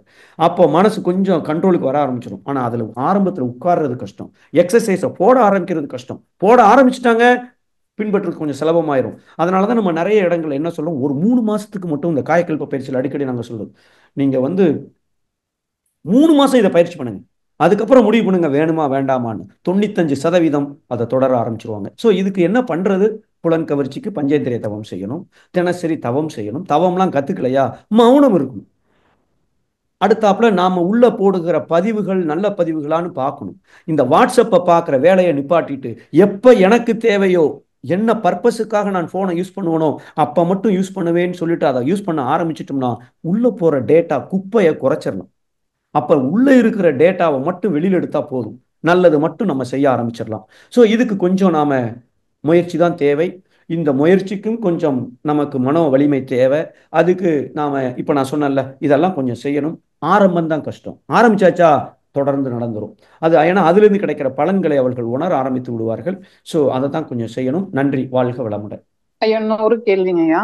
சொல்லுங்க சொல்லுங்க. ஐயா இப்ப நம்ம யாராச்சும் கோவப்படுத்துறாங்க அப்படின்னா நம்ம வருத்த முறையை செய்யறாங்கன்னா நம்ம கருமா கழியுதுன்னு சொல்றீங்க, ஓகே. அப்ப நம்ம மன கஷ்டப்பட்டுட்டோம்னா அவங்களுக்கு கருமா சேருமா, இல்ல ரியாக்ட் பண்ணிட்டோம்னா திரும்ப நமக்கு கருமா வருமா, அது எப்படிங்கய்யா நம்ம இது பண்றது? ஓகே, ரொம்ப ரொம்ப சிம்பிள், குழப்பமடைய தேவையில்லை. ஃபர்ஸ்ட் நம்ம என்ன செய்யறோம், அவங்கள பத்தி கவலைப்பட தேவையில்லை. அவங்க என்ன ஆனாலும் நம்ம பிரச்சனை இல்லை, அவங்க யோசிக்க வேண்டிய விஷயம். முதல்ல நான் என்னதான் கவனிக்கிறேன், நான் இம்ப்ரூவ் ஆகணும், நான் முன்னேறணும், என்னுடைய மனோசக்தியை கூட்டணும். தானா அவர்கள் மாற ஆரம்பித்து விடுவார்கள். அதற்கு தேவையான என்னுடைய உள்ளுணர்வு வழிகாட்டும், அது யாரா இருந்தாலும் சரி. இப்போ நான் என்னை மாற்றணும். ஓகே, ஏற்கனவே செய்த பாவப்பதிவின் காரணமாக எனக்கு ஒருவர் துன்பம் தருவார். எப்படி தருவாரு, நம்மளை டென்ஷன் ஆக்குவாரு. எப்படி டென்ஷன் ஆக்குவாங்க, நீங்க வீட்டம்மாவே ஒரு காஃபி போட்டு கொடுத்தாலும் சூப்பரா இருக்குமா ஸ்ட்ராங்கா இருக்குமா என்னமா போட்டேன்னு அங்கிருந்து சிமெண்டா போட்டேன்னு கத்தி சொல்லலாம். இப்போ அவர்கள் நான் பாராட்டியிருக்கேன் ஆனா அவங்க திட்டுறாங்க, நோ ப்ராப்ளம். என்ன காரணம், என் கர்ம வினை அப்படி, நான் யாருக்கோ இதை மாதிரி பண்ணியிருக்கிறேன், அவங்கள டென்ஷன் படுத்தியிருக்கேன். வீட்டம்மாக்கே நான் எத்தனை தடவை அவங்கள டென்ஷன் படுத்தியிருக்கலாம். இப்போ ஏன் அவங்க திருப்பி கொடுக்க தானே செய்வாங்க, நாம என்ன கொடுக்குறோமோ அதான் எனக்கு திரும்பி வருது. அப்போ இன்னொருத்தர் என்ன டென்ஷன் ஆக்குறாங்க, ஏன் டென்ஷன் ஆக்குறாங்க, என் கர்ம வினை. இப்பதான் கேர்ஃபுல்லா இருக்கணும். மகரிஷி அவர்கள் மனவளக்கலை வால்யூம் 1 முதல் சாப்டர்ல முதல் பக்கத்துல எல்லா மனிதர்களும் இன்பமாக வாழ ஆசைப்படுகிறார்கள், செய்த தவறிற்கான தண்டனையை துன்பமாக அனுபவிக்கும் பொழுது மீண்டும் தவறு செய்கிறார்கள், மீண்டும் மீண்டும் இன்பத்தையும் துன்பத்தையும் அனுபவிக்கிறார்களே தவிர அதை தாண்டி அமைதி ஆனந்தம் என்ற நிலைக்கு எத்தனை பேர் சென்றிருக்கிறார்கள் அப்படின்னு முதல் சாப்டர்ல முதல் இதில் எழுதியிருப்பார் வால்யூம்ல. கொஞ்சம் யோசித்து பார்த்தால் அப்ப இன்னொருத்தர் டென்ஷன் ஆக்குறாங்க, இல்ல அவங்க கோவப்பட, நான் இப்ப எப்படி மறுவினை ஆற்றுகிறேன். இந்த மறுவினை என்பதுதான் நீங்க சொன்னீங்களா ரியாக்ட் எப்படி பண்றேன், இதுதான் ரொம்ப முக்கியம். ஏற்கனவே செய்த வினைக்கு அவங்க அப்படித்தான் செய்வாங்க. அது மழை பெய்யும், ஏன் பெய்யுதுலாம் கேட்கக்கூடாது, கொடை இருக்கா எடுத்துட்டு போ, இல்ல வீட்டுக்குள்ள உட்காந்துரு, அவ்வளவுதான். இப்போ நான் அமைதியா இருக்கணுமா, இல்ல அவருக்கு அந்த சூழ்நிலையை அமைதியாக மாற்றுவதற்கு நான் என்ன பதில் சொன்னால் நடக்கும், இல்ல பதிலே சொல்லாம அமைதியா இருந்து 2 மணி நேரம் கழிச்சு என்னுடைய கருத்தை சொன்னால் அங்கே அமைதி கிடைக்குமா? பீஸ் மேக்கரா ட்ரபிள் மேக்கரா, இந்த ஒரே கொஸ்டின் தான். என்னுடைய எண்ணம் சொல் செயல் அங்கே அமைதியை உருவாக்குகிறதா இல்ல பிரச்சனையை உருவாக்குகிறதா? இந்த ஒரு கேள்வியை கேட்டுட்டோம் அப்படின்னு சொன்னால் நாம மறுவினை என்பதை ரொம்ப ஜாக்கிரதையாக செய்ய வேண்டும். இல்லாவிட்டால் நான் திருப்பி எரிச்சப்பட்டுட்டேன், அந்த அம்மா சொன்னாங்க பாரு, நான் எதுவுமே செய்யலை சூப்பர், ஆனால் மனசுக்குள்ள நினைச்சிட்டாலேயே எனக்கு பாவப்பதிவு கூடி விடுகிறது. ஏனால் பாவம் என்பது எனக்கோ பிறருக்கோ ஃபினிஷ்ட், பிறருக்கு துன்பம் கொடுக்கல, நான் துன்பமா எடுத்துட்டேன், இப்போ முடிஞ்சு போச்சு. ஸோ மறுவினை என்பது ரொம்ப முக்கியம். அந்த இடத்துல நாம பொறுமை காக்க வேண்டும், ஒவ்வொரு சினத்தையும் பொறுமையாக மாற்ற வேண்டும். இப்ப பொறுமையாக இருந்துட்டும் சொன்னால் இப்ப நான் என்ன செய்தால் என் கடமையை சரியா செய்ய முடியும், துன்பம் இல்லாம செய்ய முடியும், அமைதியா செய்ய முடியும் அப்படிங்கிற ஒரு உள்ளுணர்வு எனக்கு கிடைக்கும். அதற்கு பொறுமை ரொம்ப அவசியம். நன்றி, வாழ்க வளமுடன். ஓகேங்க, ரொம்ப நன்றிங்க. வாழ்க வளமுடன். வாழ்க வளமுடன். நன்றிகள் ஐயா, வாழ்க வளமுடன் ஐயா. அடுத்த அன்பராக ராம் அவர்களை அன்போடு அழைக்கின்றோம். ஐயா வாழ்க வளமுடன். வாழ்க வளமுடன். ஐயா இப்ப எனக்கு 2 கேள்விகள் இருக்கு. சொல்லுங்க. ஐயா இப்ப மௌனம் செய்யறோம்ல, அப்ப வந்து தவம் பண்ணிட்டு மௌனம் பண்ணணுமா, இல்ல மௌனம் வந்து சிம்பிளா உட்கார்ந்து இருக்கணுமா? அதாவது நான் இங்க மன்றங்கள் எல்லாத்துலயும் தவம் பண்ணிட்டு வந்து அமைதியா இருக்க சொல்றாங்க. இப்ப நம்ம சும்மா உட்கார்ந்து இருக்கப்ப பாத்தீங்கன்னா எண்ணங்கள் எங்கேயாவது போயிடுது. அப்படி இல்லைன்னா நம்ம கண்ணை மூடிட்டு உட்கார்ந்தா நேரம் ஆகினையில வந்து கவனம் போயிடுதுங்கய்யா. இந்த மாதிரி மௌனம் பண்ணணுமா, இல்ல வந்து உங்களோட ஸ்பீச்சிங்கல்ல இதுக்கு முன்னாடி ஸ்பீச்சிங்கல்ல வந்து சும்மாவே உட்காந்து அப்படியே எண்ணங்களை வெளில போக விட்டுக்கிட்டே இருக்கணும், அப்படி பண்ண முடியலங்கய்யா. சும்மாவே உட்காந்து இருந்தா ஏதாவது கடந்த காலத்துக்கு வந்து நினைவுகள் போயிடுது. இது ஒரு கேள்விங்க. சரி. அடுத்த கேள்விகள் என்னன்னு பாத்தீங்கன்னா, இப்ப வந்து என்னோட தங்கச்சி ஹஸ்பண்டும் இங்க சென்னையில இருக்காங்க. அவங்களோட ஒரு சண்டை மாதிரி வந்துருச்சு. அவங்க மேலயும் சில தவறுகள் இருக்கு, என்னோட மேலயும் சில தவறுகள் இருக்கு. பட் ஆனா 2 பேரும் பேசாம ஒரு 2-3 மாசமா இருந்தோம். அப்புறம் நானே போயிட்டு சாரின்னு சொல்லிட்டேன். சாரின்னு கேக்குறப்ப எல்லா பிளேமையும் அவங்க என் மேல தூக்கி போடுறாங்கய்யா. சரி இருந்தாலும் பரவாயில்ல அப்படின்ட்டு நான் வந்து ஏத்துக்கிட்டேன். ஆனா என்னோட மனசுக்குள்ள வந்து அந்த ஒரு ஈகோ வந்து ஹர்ட் ஆகிக்கிட்டே இருக்குதுங்கய்யா. இப்ப அவங்களும் அப்படியே பேசாம இருக்கிறவங்க ஃபியூச்சர்ல சரியாயிடுன்னு நினைக்கிறாங்க. இதுக்கு எப்படிங்க இது பண்றது அப்படின்ற 2 கேள்வி இருக்குங்க. வாழ்க வளமுடன். இப்போ முதல் கேள்விக்கு வரும், சைலன்ஸ். இப்போ வந்து ஒவ்வொருத்தரும் ஒவ்வொரு விதமாக சைலன்ஸ் பண்ணுறதை நானும் பார்க்குறேன். அதாவது இது ஒவ்வொருத்தருக்கும், எனக்கு இட்லி பிடிச்சிருக்கும், உங்களுக்கு தோசை பிடிச்சிருக்கா, நீங்கள் தோசையை சாப்பிட்றலாம், நான் இட்லியை சாப்பிட்றலாம். அந்த மாதிரி தான் நம்ம இதை அணுகணும். இருந்தாலும் என்னுடைய கருத்தை நான் உங்களுக்கு சொல்கிறேன். இப்போ தவம் செய்துட்டு சைலன்ஸ் மௌனத்தில் இருக்கணுமா, இல்லை மௌனம் இருக்கும் பொழுது நம்ம சும்மா உட்காந்து கவனிச்சுட்டு இருக்கணுமா? இதில் 2 வேறுபட்ட கருத்து அல்ல. நான் சொன்னதும் அதுதான். நாம் நார்மலாக இங்கே வந்து நாங்கள் காலையில் ஒரு 8 மணிக்கு தவம் இது சைலன்ஸ் ஆரம்பிச்சோன்னா ஒரு 4:30 5 மணி வரைக்கும் தவம் மௌனத்தில் இருக்கிறோம். இந்த இடைப்பட்ட காலத்தில் ஆரம்பமே ஒரு தவத்தில் ஆரம்பிப்போம். இடையில ஒரு 2 தவம் இல்லை 3 தவம் செய்கிறோம். 2 தவம் செய்கிறோம். சாப்பிட்ட உடனே இயற்கை உணவு தான் நம்ம அன்னைக்கு சாப்பிட்றோம். ஒரு 40 பேர் போனோன்னா எல்லாரும் ஆளாளுக்கு வீட்டிலேருந்து கொஞ்சம் கொஞ்சம் ஃப்ரூட்ஸு அவல் இதெல்லாம் கொண்டு வருவாங்க. அதை சாப்பிட்றோம். சாப்பிட்டுட்டு ஒரு ரிலாக்ஸேஷன் ஒன்று பண்ணிடுறோம். அப்புறம் ஒரு 2 மணி நேரம் கழித்து ஒரு சின்ன தவம் செய்கிறோம். கடைசியாக சாந்தி தவம் செய்கிறோம். நீங்கள் இந்த தவம் என்ன செய்யுது, மௌனம் என்ன செய்யுது, அந்த கான்செப்டை புரிஞ்சுக்கிச்சிங்கன்னா இதுக்கு உண்டான பதில் உங்களுக்கு ஈஸியாக புரிஞ்சிடும். தவத்தில் உயிரை கவனிக்கிறோம். உயிரை கவனிக்கும் பொழுது மன அலைச்சல் குறைகிறது. First point. இதனால் எனக்கு மனோசக்தி கூடுது, அலைச்சல் குறையுது, விழிப்பு நிலை கூடுகிறது. இதெல்லாம் எனக்கு தவத்தினால் கிடைக்கிற பலன்கள் என்னன்னு நமக்கு தெரியும். மௌனத்தில் நாம் என்ன செய்கிறோம்? மௌனம் என்பது இறைவனின் மொழி. அப்படின்னா என்ன அர்த்தம்? நான் அங்கே உட்காந்துருக்கேன், பக்கத்து வீட்டில் ஒரு எஃப்எம் ரேடியோவில் தமிழ் பாட்டு போட்டுட்டு இருக்காங்க. அந்த பாட்டு எனக்கு கேட்கணும்னா நான் பேசுறதை நிப்பாட்டணும். அப்போதான் அங்கே இருக்கிற சவுண்டு எனக்கு கேட்கும். நானும் உன்னை பேசிக்கிட்டே இருப்பேன் அப்படின்னா அங்கே என்ன நடக்குன்னு எனக்கு தெரியாமல் போயிடும். அப்போ நான் பேசுவதை நிப்பாட்ட வேண்டும். அதைத்தான் மௌனம்னு சொல்கிறோம். ஆனால் அந்த மௌனம் முழு மௌனமாக இருக்கிறோமா? இந்த பேசுறது எது, உணர்வது எது? மனசு. அப்போ இந்த மனசுக்கு வேலை கொடுக்கலாமா? கொடுக்கக்கூடாது. ஆனால் மனம் ஏதாவது ஒரு வேலையை எப்பொழுதும் செய்து கொண்டே இருக்கும், செய்ய விட்டுறணும். அப்போ என்ன ஆகும்? இப்போ நான் காலையில் வீட்டம்மா எந்திரிச்சு காலையில் ஒரு கஷாயம் தரணும், அப்புறம் காலை சாப்பாடு தயார் பண்ணணும். இப்போ இது அவர்களுடைய வேலை என்றால் அவர்களுடைய வேலையை நான் செய்ய விட்டுட்டேன்னு சொன்னால் அதற்கப்புறம் ஃப்ரீ ஆயிடுவாங்க.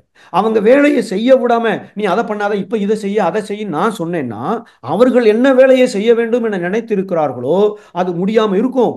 அதற்கப்புறம் எப்படா செய்யலான்னு ஒரு படபடப்பிலேயே இருந்துட்டு இருப்பாங்க. இதை கொஞ்சம் மௌனத்துக்கு கொண்டு வாங்க. மௌனத்தில் நான் என்ன செய்யணும்? மனதிற்கு வேலை கொடுக்கக்கூடாது. அதுதான் முழு மௌனம். என் மனசு எதையாவது ஒன்று நினைச்சிட்டு இருக்கு, கடந்த காலத்தை, எதிர்காலத்தை, இல்லை நிகழ்காலத்தை, ஏதாவது ஒன்றுல பிஸியா இருக்கு. ஏதாவது ஒன்றுல அது பிஸியா இருந்துச்சுன்னா இந்த இடத்துல தான் ஏங்கிட்டு இருக்கேன். நான் இந்த இடத்துக்கு வரணும்.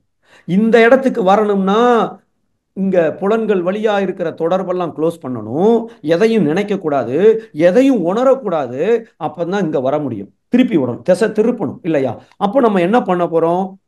மனசுக்கு எந்த வேலையும் கொடுக்க போறோம். வீட்டம்மா என்ன வேலை செய்யணும்னு நினைக்கிறாங்கன்னு செய்யுங்க, அப்புறம் ஃப்ரீ ஆயிடுவாங்க. அதனால நம்ம என்ன செய்யறோம்? கண்ணை மூடி உட்கார்ந்துருக்கோம். இந்த மனம் என்ன செய்யும்? உள்ள எதெல்லாம் ஒரு 10 கிலோ சூட்கேஸ்ல 20 கிலோ துணியை உள்ள அமுக்கி வச்சா எப்படா பிச்சுட்டு வெளியில வரலான்னு இருக்குதோ அதெல்லாம் என்னமா வந்துட்டு இருக்கும். 10 நாளைக்கு முன்னாடி ஒருத்தர் ஒரு 100 ரூபா கொடுத்தாரு, அவர் ஞாபகம் வரும். எது முக்கியமான ஒரு வேலையை செய்யணும்னு நினைச்சிருப்போம், மறந்துருப்போம். அது ஏன்னா அது திணிவு பெற்று இருந்திருக்கு.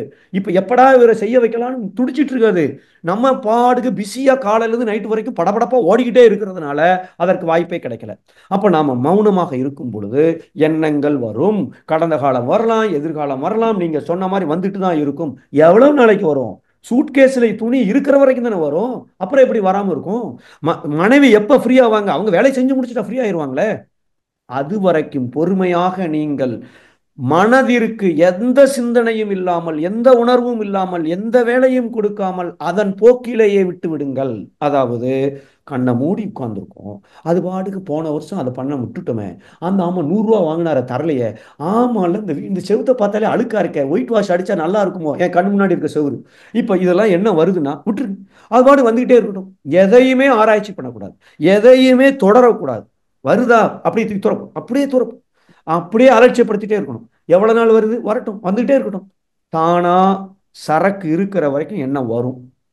நீங்க ரொம்ப வந்துட்டு இருக்குன்னா உண்மையிலேயே மூளையில கருமையத்துல ஏகப்பட்ட விஷயங்களை திணிவு பெற்று வச்சிருக்கிறோம். அது வெளிப்படுவதற்கு நான் வாய்ப்பே கொடுக்கலன்னு அர்த்தம். இங்கதான் ஒரு குழப்பமான மனநிலை இருக்கும். இங்கதான் நமக்கு தன்னம்பிக்கை குறைவாக இருக்கும். இங்கதான் எதிர்காலத்தை பற்றிய பயம் அதிகமாக இருக்கும். கவலை நிறைய கூடிக்கொண்டே போகும். அங்க குப்பை சேர சேர சேர சேர, அது குப்பையா இருக்கணும் அவசியம் இல்லை, நல்ல விஷயமாவே கூட இருந்தா கூட அதனுடைய வெயிட்டை தாண்டி நான் லக்கேஜை சமக்க சமக்க சமக்க என் வாழ்க்கை அப்படியே நிலையற்றதா தரும். அதனால முதல்ல மௌனம் என்றால் என் மனதிற்கு வேலை கொடுக்கவில்லை, மனம் தன்னுடைய வேலையை செய்கிறது. என்ன வேணாலும் எண்ணட்டும், என்ன வேணாலும் நினைக்கட்டும், ஆனா நான் தொடர மாட்டேன். அதான் வந்துகிட்டே இருக்கட்டும். அது போட்டே அது தொடரக்கூடாது. ஐயோ அவர் 100 ரூபா வாங்கினாரு, ஆமா எப்போ வாங்கலாம் அவர்கிட்ட போய், என்ன இப்படி இந்த மனுஷன் கூட இது 100 ரூபா வாங்கினாரு தரல, ஆமா ரைட்டு, வேணா பக்கத்துல ஒரு பேப்பர்ல இவர்கிட்ட நான் வாங்கணும், சுப்புட்ட 100 ரூபா வாங்கணும் எழுதி வச்சு அந்த மேட்டர் க்ளோஸ் பண்ணிடுறோம். இப்படிதான் இருக்கிறது. Number 1 point. 2, தவம் செய்யும் பொழுது மன அலைச்சல் ஆட்டோமேட்டிக்கா கொஞ்சம் குறையுது. அப்ப என்ன ஆகுது? அது ஒரு விதத்துல உதவி செய்யுது. ஆக்சுவலா இப்ப ரீசெண்டா ஒரு போன வருஷம் நடந்த ஒரு அனுபவம், நான் ஆழியாறுல மௌனம் இருந்ததற்கும் இங்க ஒரு பீச்சில் போய் மௌனம் இருந்ததற்கும் பயங்கர வித்தியாசம். இயற்கையோடு நீங்க இருக்கும் பொழுது டபார்னு உள்ள இருக்கிற எண்ணம் எதுவுமே இல்லை, சுத்தமா இல்லை. ஒரு காமன் நேரத்துல அனைத்து எண்ணங்களும் இல்லாத ஒரு நிலையில போக முடிகிறது. ஆழியாறுல கொஞ்சம் எண்ணங்கள் வந்து கொண்டு இருக்கிறது. என்ன நான் கிளீன் பண்ணணும்னா உள்ள இருக்கிற எண்ணம் வரணும், அப்பதான் உண்மையான கிளீனிங் நடக்கும். அப்படிப்பட்ட ஒரு சூழ்நிலை இல்லாத போது நான் உட்கார்ந்திருக்கேன் என்றால் நான் வேறொரு வேலையை செய்துட்டு இருக்கேனே ஒழிய மனம் தன்னை சுத்தப்படுத்துவதற்கான வேலையை செய்ய நான் வாய்ப்பு கொடுக்கவில்லை. கிச்சன்ல டீ போடுறதுக்கு டக்குன்னு டீ தூள் எங்க இருக்குன்னு தெரியணும், சுகர் எங்க இருக்குன்னு தெரியணும், பால் எங்க இருக்குன்னு தெரியணும். இந்த 3 எங்க இருக்குன்னு தெரியல என்றால் டீ போடுறதுக்கு 1/2 மணி நேரம் ஆகும். அதே போல கருமையத்தில் இருக்கிற டேட்டா, மூளையில் இருக்கிற டேட்டா தெளிவாக அடுக்கி வைக்கப்பட்டு இருந்தால் என் சிந்தனை தெளிவா இருக்கும், எல்லாம் நல்லா இருக்கும். அதற்கு இந்த மௌனம், முழு மௌனம் என்பது மனதிற்கு வேலை கொடுக்காமல் இருப்பது. இது ரொம்ப மௌனமே இருக்க முடியாத அளவுக்கு பதட்டமா இருக்கா, அப்பப்போ ஒரு சின்ன மெடிடேஷனை பண்ணிக்கலாம். சோ நீங்க மௌனம் இருக்கும் பொழுது எண்ணம் வருகிறதா, கவலைப்படாதீர்கள், நீங்கள் சரியான பாதையில் சென்று கொண்டிருக்கிறீர்கள். இதை நீங்க தொடர்ச்சியா செய்ய செய்ய குறைய ஆரம்பிச்சிடும். குறைதான் பாருங்க, இல்லைன்னா எனக்கு அப்புறமா ஒரு மெசேஜ் பண்ணுங்க, நம்ம அதை பத்தி சிந்தனை செய்யலாம். நன்றி, வாழ்க வளமுடன். இன்னொரு கேள்வி கேட்டேன். ரெண்டாவது கேள்வி, ரைட், ரெண்டாவது கேள்வி. இது மகரிஷி அவர்கள் ஒரு கவிதையில குறிப்பிட்டிருப்பார்கள். நன்மை பிறருக்கு அளித்து நஷ்டத்தை தாம் ஏற்று இன்பம் அடைவார்கள் ஈசன் நிலை அறிந்தோர்கள் அப்படின்னு ஒரு கவிதையில் குறிப்பிட்டிருப்பார்கள். நீங்க சொன்ன மாதிரி அவங்கள்ட்ட போயிட்டீங்க, மன்னிச்சுக்குங்கன்னு சொல்லிட்டீங்க, அவர்கள் நீங்க தான் எல்லா தப்பையும் செஞ்சிருக்கீங்கன்னு பழிய போட்டுட்டாங்க, ரொம்ப சந்தோஷம். இதுக்கெல்லாம் கவலையே பட தேவையில்லை. உண்மை என்னன்னு அவனுக்கு தெரியும், நீங்க ஏன் கவலைப்படுறீங்க? அது அவர்களுடைய பிரச்சனை. ஆனா எனக்கு உடன் பிறந்தவர்கள், சோ அதனால கண்டிப்பாக நீங்கள் செய்தது 100% சரி.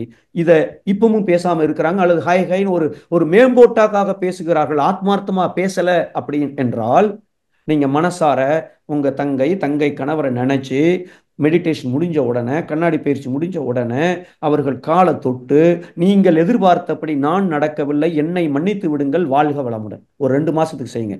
அவங்களா கூப்பிடுவாங்களா பாருங்க, கண்டிப்பா கூப்பிடுவாங்க. ஓகேவா? நன்றி. இதை தான் நீங்க செய்யணும். பிளஸ் அவங்க என்ன காரணத்தினால் இப்படி அப்செட் ஆனார்களோ அந்த செயலை, அந்த தவறை கண்டுபிடித்து நான் இனி அந்த தவறை செய்யாமல் இருப்பதற்கு என்னென்ன வகையில என்னுடைய திறமையை மேம்படுத்தி கொள்ள வேண்டும், எந்தெந்த வகையில நான் கேர்ஃபுல்லா இருக்கணும் அப்படிங்கறத கொஞ்சம் புரிஞ்சுக்கிட்டோம்னு சொன்னால் அவங்கள்ட்ட இப்படிதான் இருக்கும், இவர்கள்ட்ட இப்படிதான் பழகணும், அவ்வளவுதான். அந்த ஒரு ஒரு திறமையை நாம தான் மேம்படுத்தி கொள்ள வேண்டும். நபர்களுக்கு நபர் அது மாறுபடலாம். அது அவரவர்களுடைய அறிவுப்படி, அவரவர்கள் அனுபவப்படி அவர்கள் வாழ்வார்கள். நம்ம அதை பத்தி டச் பண்ண தேவையில்லை. நான் எப்படி அதில் இனிமை காண்பது, அப்படி கொஞ்சம் யோசிச்சுட்டீங்கன்னா சரியா இருக்கும். நன்றி ஐயா. ஐயா. இப்ப கொஞ்சம் அதனால என்னோட ஈகோ வந்து கொஞ்சம் ஹர்ட் ஆகுதுங்கய்யா. கண்டிப்பா ஈகோ ஹர்ட் ஆகும். ஈகோ ஹர்ட் ஆகுதுன்னு ரொம்ப ரொம்ப டீசெண்டா சொல்லிட்டீங்க. நிச்சயமா அதை வந்து போட்டு மிதிச்சிருப்பாங்க. கரெக்ட் தான். மிதிக்க மிதிக்க என்னுடைய ஈகோ குறைஞ்சிட்டு நீங்க தெய்வீகத்தன்மையோடு போய் கொண்டிருக்கிறீர்கள். ஈகோ எந்த அளவுக்கு இருக்கோ, ஐன்ஸ்டீன் ஒரு ஃபார்முலா சொல்றாரு, எந்த அளவுக்கு என்னிடம் தன்முனைப்பு இருக்கிறதோ அதற்கு அப்படியே ஆப்போசிட்டா தான் என்னுடைய அறிவு செயல்படும் என்று. அதாவது ஈகோ டிவைடட் பை நாலேஜ் அப்படின்னு போடுறாரு. என்னுடைய ஈகோ கூடிச்சுன்னா அறிவு குறையுமா, அறிவு கூடிச்சுன்னா ஈகோ குறையுமா. ஸோ அதனால இறை உணர்வு என்பது எனக்கு கூட வேண்டும் என்றால் இறை மறதி என்பது இருக்கக்கூடாது. இறையை மறந்துட்டோம்னா நாம் தான் முன்னாடி வந்துட்டேன்னு அர்த்தம். இறை மறதின எல்லாம் இறைநிலை என்பதை எப்போ மறக்கிறனோ அப்ப நான் வந்து விடுகிறேன், எனது என்பது அங்கே வந்து விடுகிறது. அப்போ இந்த அதிகாரப்பற்று பொருள் பற்று இருக்குமே ஆனால் ஆணவம், தன்முனைப்பு. ஆணவம் என்பதே ஆன்மா பிளஸ் அவம். அவம்னா என்ன? அவமானம். மானம் கப்பலேறுதான் அவமானம்னு சொல்றோம். அப்போ ஆன்மா அவமானப்பட்டு கொண்டிருக்கிறது நான் ஈகோவை காமிச்சா. அதுக்கு அது பிடிக்கல, ஆனா எனக்கு அதுதான் தேவை. நான் ஏன் என்னை பத்தி யாராவது நல்லது சொன்னா பெருமை, என்னை பத்தி குறை சொன்னா நோ. இது எல்லாம் இந்த நாம சேர்த்துக்கொண்ட மாயைகள். ஸோ கவலையப்படாதீங்க, உங்க ஈகோ ஹர்ட் ஆகும். ஆரம்பத்தில் ஹர்ட் ஆக நோ. நான் யாரு, அவங்க யாரு? நான் தெய்வமாக மாறிட்டு இருக்கேன். அவங்க யாரு? இன்னமும் அந்த தன்மையில இருந்து அதை காமிச்சிட்டு இருக்காங்க. சாட்சாத் இறைநிலை தான் என் கர்ம வினைப்படி செய்து கொண்டிருக்கிறது. வாழ்க வளமுடன். அவ்வளவுதான். இப்படி நீங்க இந்த நான் யாருங்கிற கேள்வியை கேட்க கேட்க கேட்க இந்த நான் யார் என்கிற ஒரு தற்சோதனை என்னுடைய தன்முனைப்பை சுத்தமா காலி பண்றதுக்கு உண்டான ஒரு பயிற்சி. அதைத்தான் நாம செய்யணும். நன்றி. வாழ்க வளமுடன். நன்றி. வாழ்க வளமுடன். நன்றிகள் ஐயா. வாழ்க வளமுடன் ஐயா. ஐயா 1 மணிக்கு நம்ம நிறைவு செய்யணும் ஐயா. இன்னும் 4 அன்பர்கள் இருக்காங்க. உங்களுக்கு கால் பண்ணி கேட்க சொல்லலாம் ஐயா கொஸ்டின்ஸ். ஓ யா, ஷூர் ஷூர், நோ ப்ராப்ளம். நான் என் நம்பர் வேணா அதுல போட்டுறேன், அவங்களுக்கு ஒரு வாட்ஸ்அப்ல சொல்லலாம். No issue. 1 மணிக்கு வாழ்த்தெல்லாம் சொல்லிட்டு முடிக்கிறதுக்கு கரெக்டா இருக்கும் ஐயா. ரைட். ஷூர். நான் வந்து என்னுடைய வாட்ஸ்அப் நம்பர் கொடுத்துருக்கேன். நீங்க அதுல உங்க வாய்ஸ் மெசேஜை போடுங்க. கண்டிப்பா நான் உங்களுக்கு ஒரு 4 நாளைக்குள்ள உங்களுக்கு ரிப்ளை அனுப்பிச்சிடுறேன். வாழ்க வளமுடன். நன்றிமா. நம் கடமை அறவாழ்வின் நாட்டத்தே